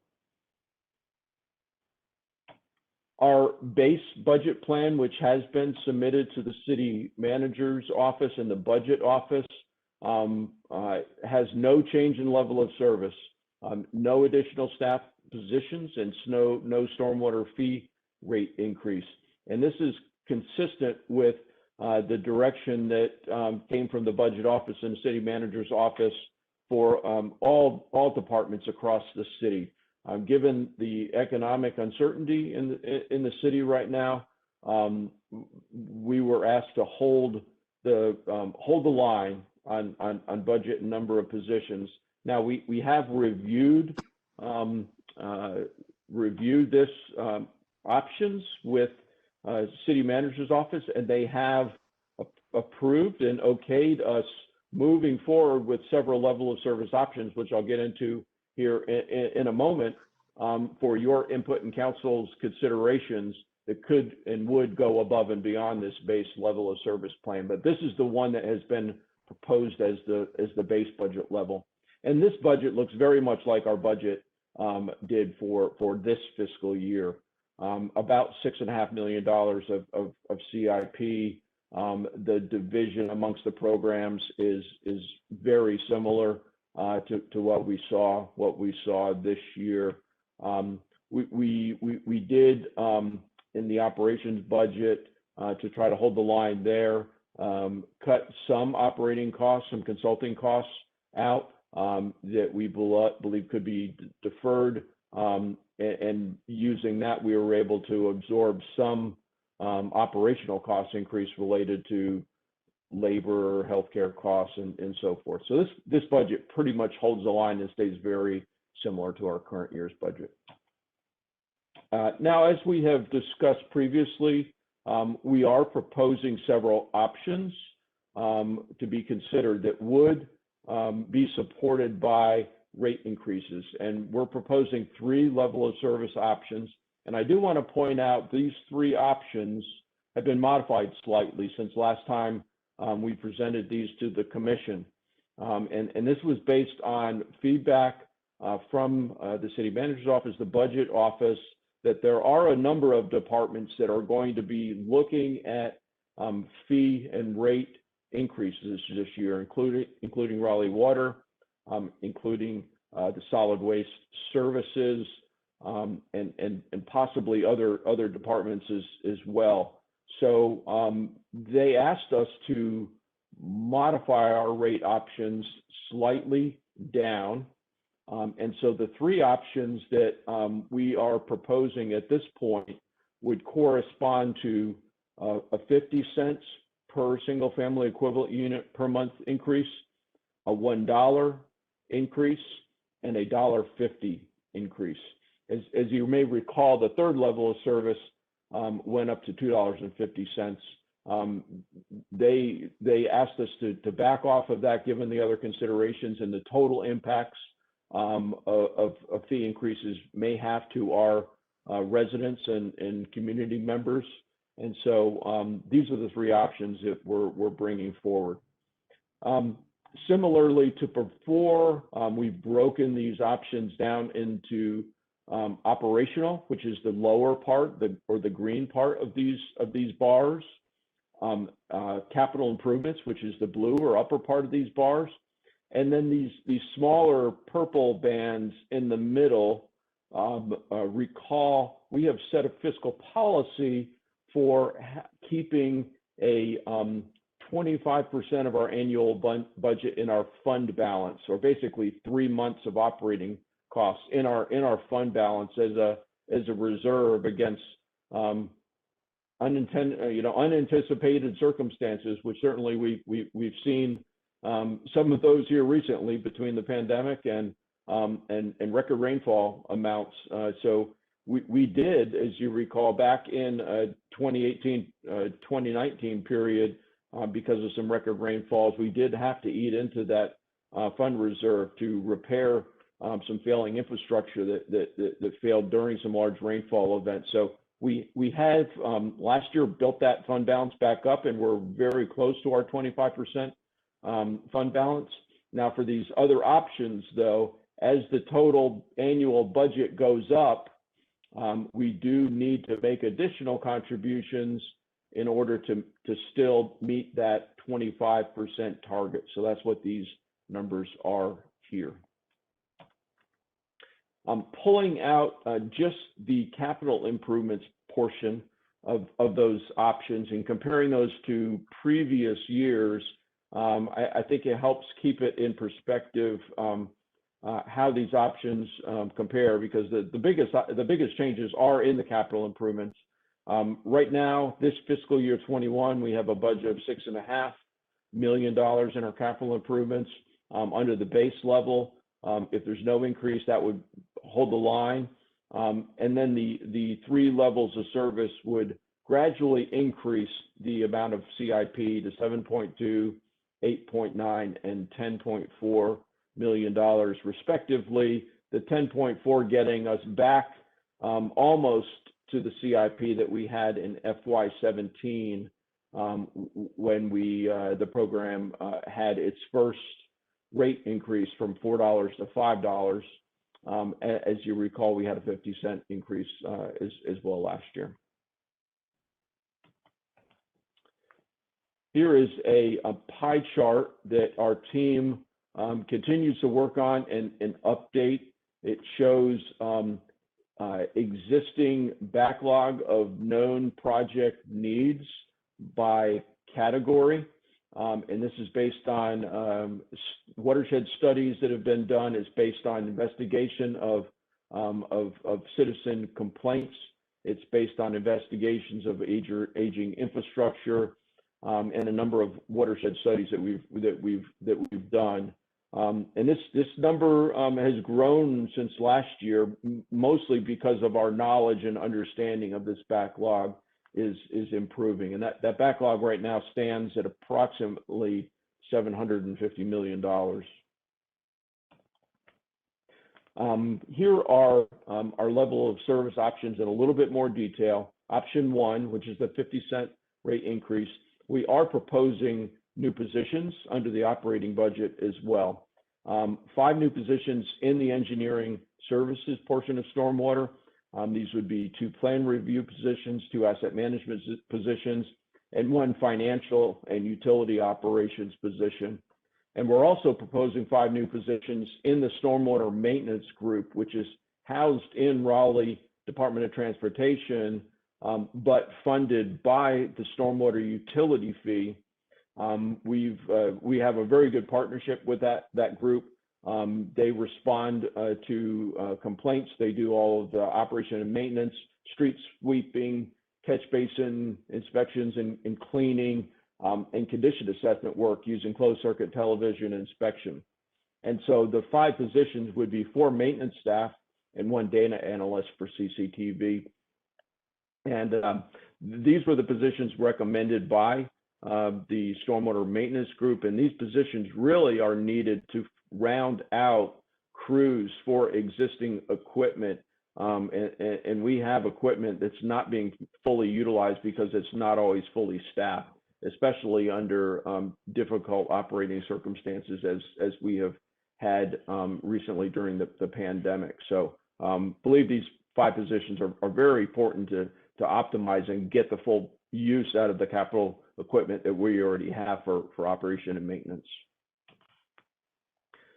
Here are the level of service individual portfolio elements. And under level of service option 1, we are not adding any major new or expanded programs, but we are ramping up the amounts in several other programs. For example, major CIP projects goes to almost $3.7 million. And that's the major change. Asset management goes up slightly to $750,000. Option number 2, no additional positions are suggested.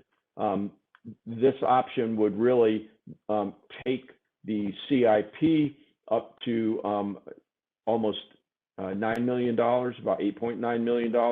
And the changes here are we do start adding some of these expanded programs. And the 3 that we're proposing to add are $500,000 in the flood hazard mitigation flood buyout program, starting our stream stabilization program, as well as funding toward the, and Kevin referenced this, our program to help fund green stormwater infrastructure on city projects, and especially retrofits where other stormwater controls aren't required.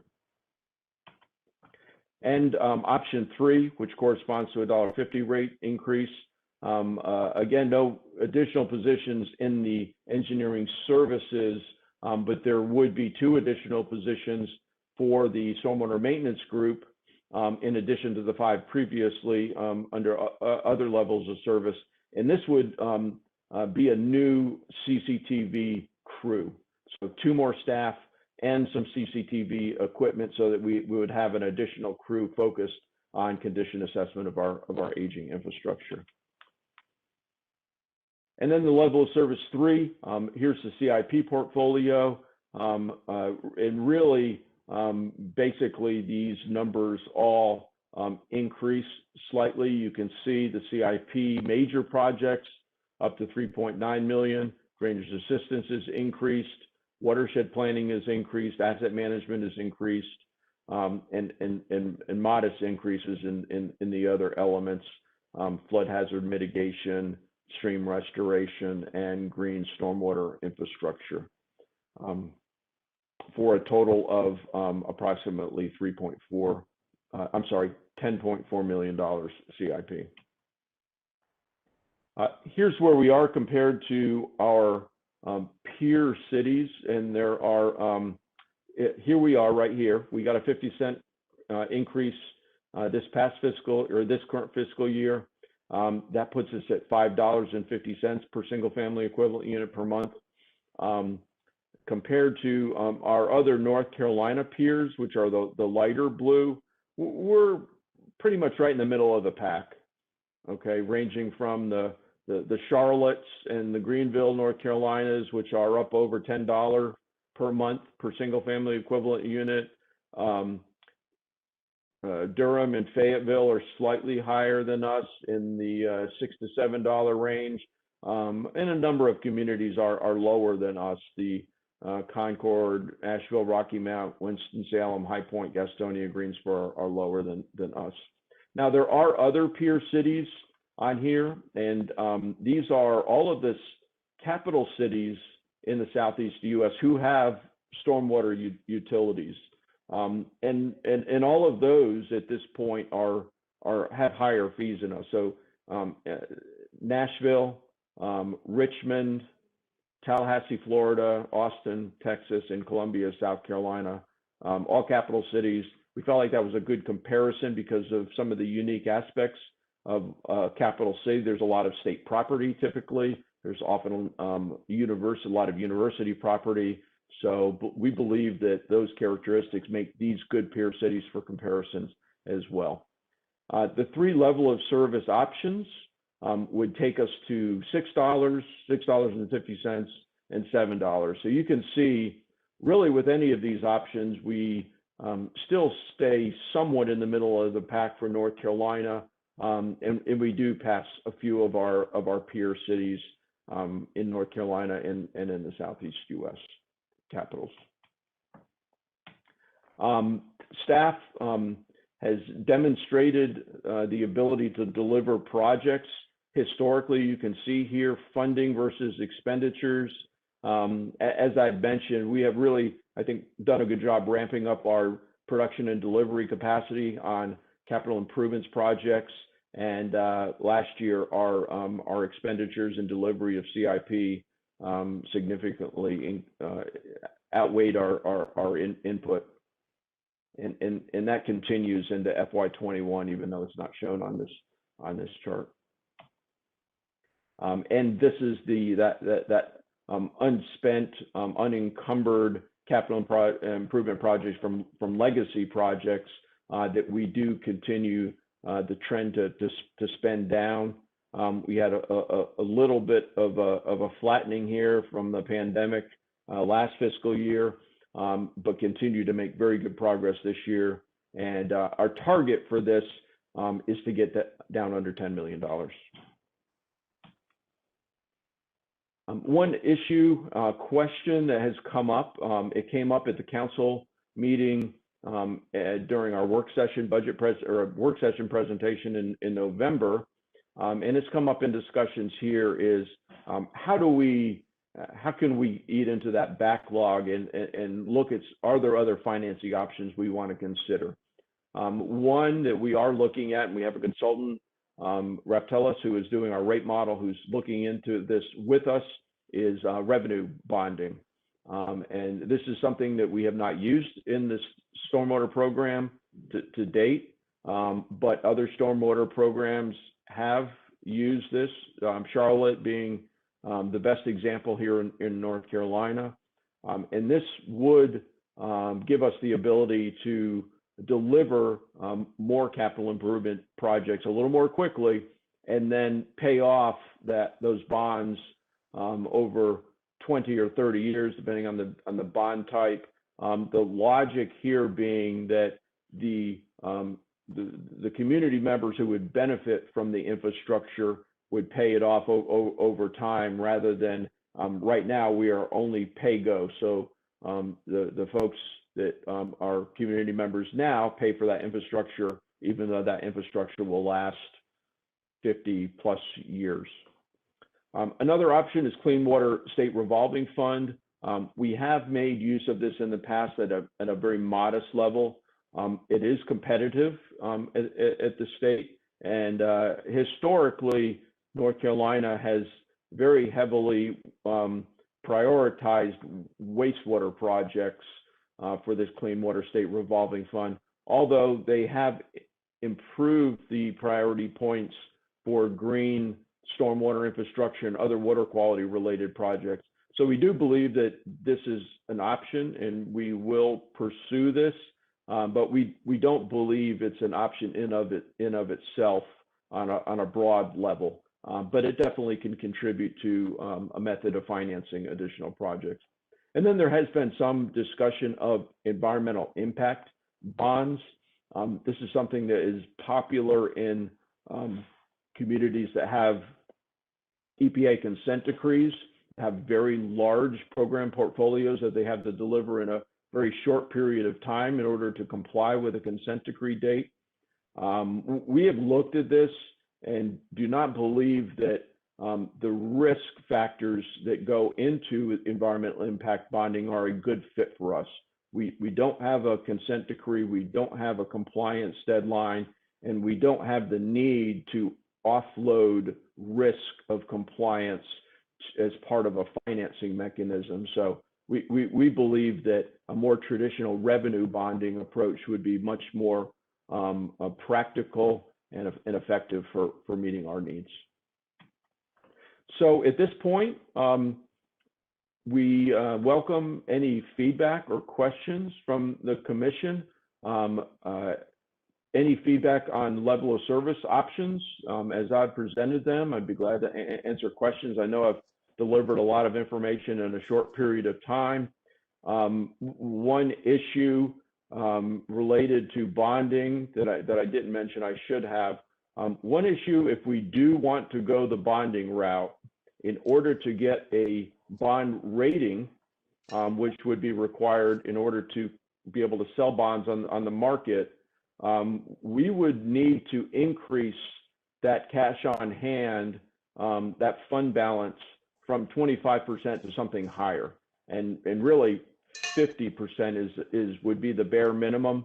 For example, Raleigh Water has 100% cash on hand, and actually much even over that, to get their AAA bond rating. So this is something that really, to build up that fund balance, we would need a strategy to ramp up that fund balance over a couple of or 3 years.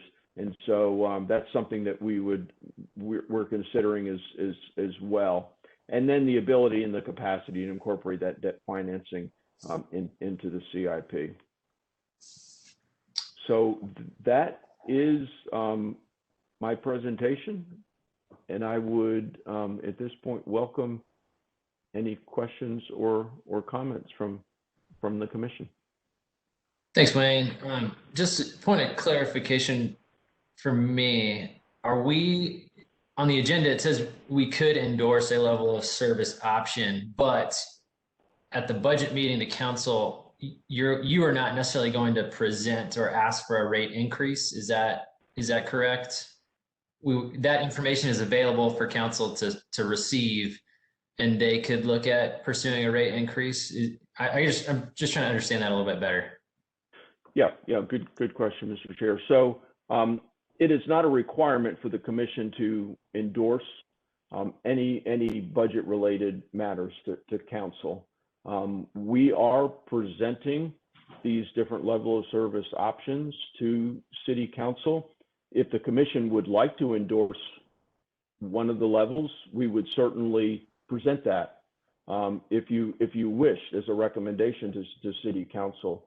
But it's at this point, it's not an obligation, but it may be helpful if you do feel strongly about one of the level of service options and would want to present a recommendation or endorsement to city council. I think this would be an appropriate time to do so. What we expect at this budget presentation in March is to get feedback from city council that we would then use to start preparing a budget if their recommendation was different than the base budget we have presented. Because it takes a little bit of, we would have to, if the budget recommendation was different than no increase, we would have to go into the city's budget system and re-enter the new budget, which takes a little bit of staff time to prepare. And then if we were to change billing, and if that were to start July 1st, that takes some preparation time as well. For example, you may recall last year, because of the pandemic and the delays in the budget presentation, the recommendation from council to increase the fee by 50 cents did not come until June. And because there is a delay in the time from when that recommendation's taken, we did not implement that change until September. So it was into the fiscal year before that new fee went into place. Did that answer your question, Mr. Chair? Yeah, I think so.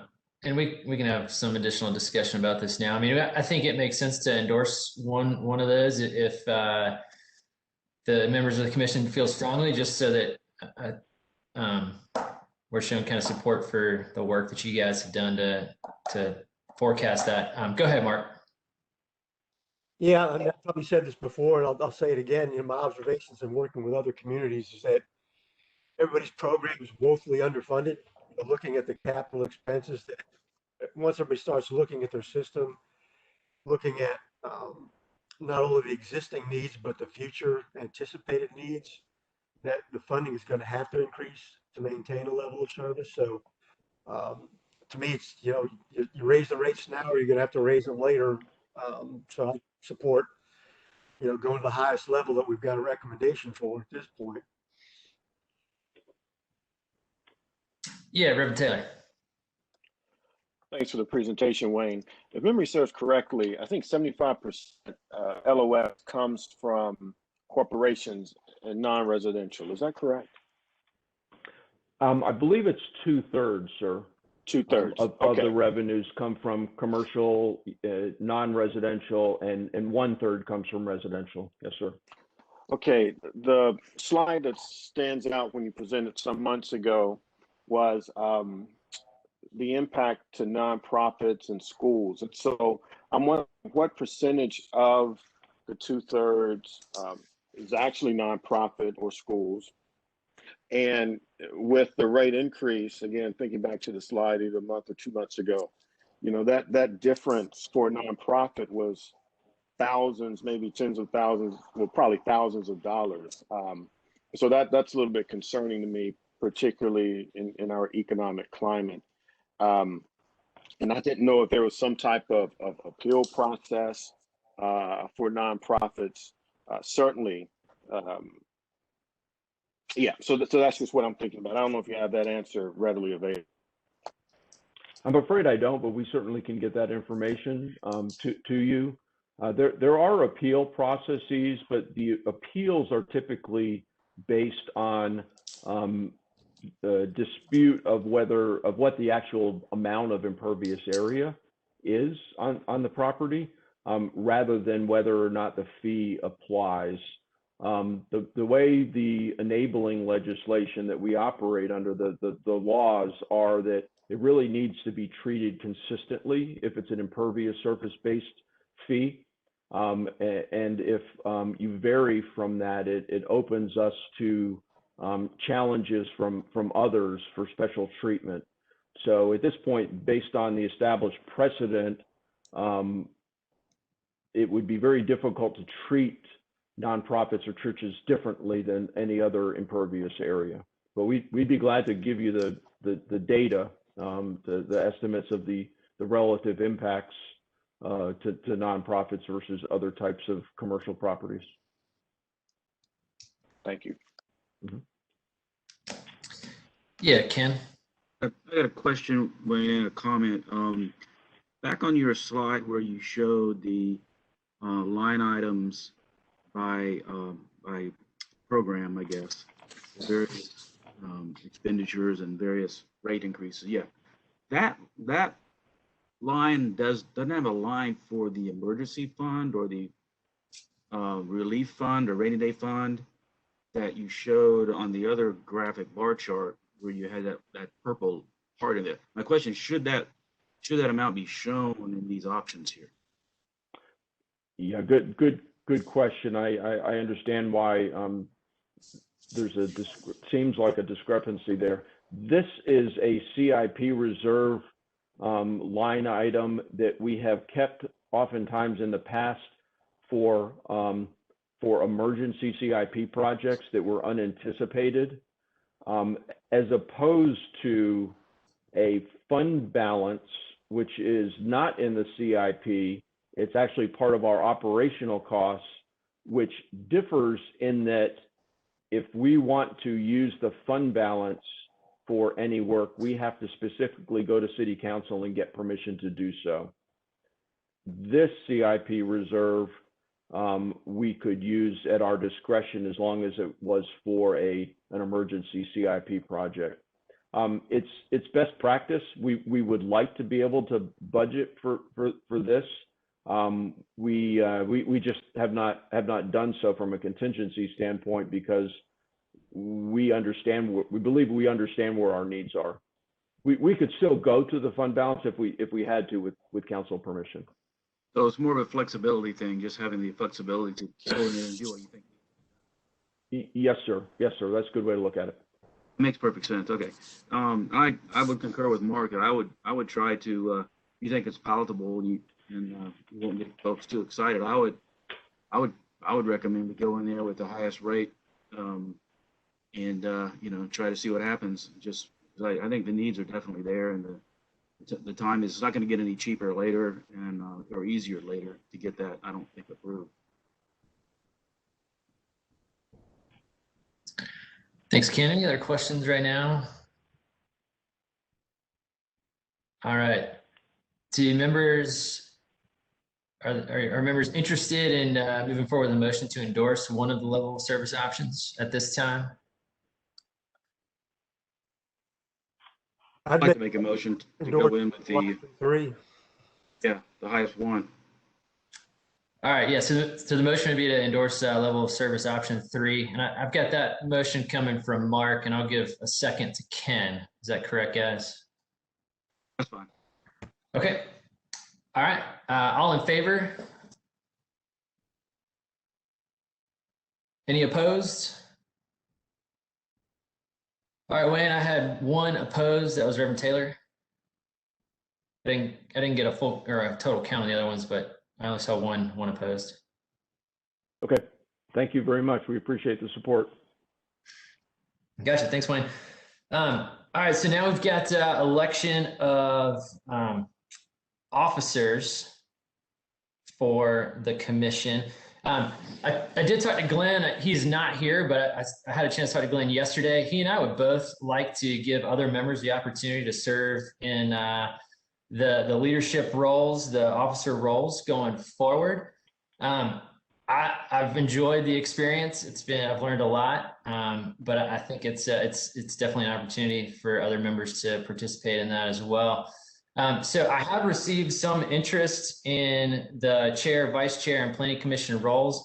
Evan Kane expressed some interest in the chair role, and Reverend Taylor expressed interest in the vice chair, and then Mr. Stansel was interested in the planning commission liaison role. So that's the feedback I've gotten at this point. Be happy we can talk about that a little bit if there's other interests out there. I can make those. Wayne, I guess, do I make a formal nomination or then a motion to approve? I'm trying to remember this process from when we did it last March. Yes, I think that would be appropriate. For my suggestion would be have if there's only one candidate for each, I think it'd be fine to do it all in one. If there were more than one, we would have to vote on each position separately. Okay, gotcha. Is there any interest in any of the officer roles at this time from other members? All right, I don't see it. So I would move to nominate Evan Kane for chair, Reverend Jamon Taylor for vice chair, and Joseph Stansel for the Planning Commission liaison. I'd second it. All right, all in favor? All right, that vote was unanimous, Wayne. Thanks, guys, very much. Really appreciate Evan, Jamon, and Joseph being willing to serve in those officer roles going forward. And I'd like to recognize the officers that have been serving in the past. You guys have done a great job and appreciate all the hard work. Great, really appreciate that, Mark. Before we close it out, any other business comments, thoughts that members of the commission would like to share? There was a brief mention at the last meeting about engagement with the city's Office of Equity, I forget the formal title, around the floodplain regulations and the possibility of expanding that or further engaging with them on the work that we do. And in light of the level of service and increased funding for the program that we discussed today, I think it would be worth moving ahead, making some plans to hear more about that and engage more with that office at a future meeting. Absolutely, be glad to do that, Commissioner Kane, and agreed, especially the item related to any hazard mitigation buyout program. Should that move forward, it certainly has important equity and inclusion implications to how that program is managed, and that would definitely be an important coordination point with the Office of Equity and Inclusion. They've been a good partner. We reached out and worked closely with them on the public outreach related to the floodplain regulation changes, and they did help us get the word out and coordinate with some community groups related to that as well. Thank you. Gotcha. Thanks, guys. All right. Well, I move to adjourn the meeting at this time. Is there a second? All right. All in favor? Great. Really appreciate it, guys. That's unanimous, Wayne. Thanks. Thanks very much, everyone. Take care. Have a good night.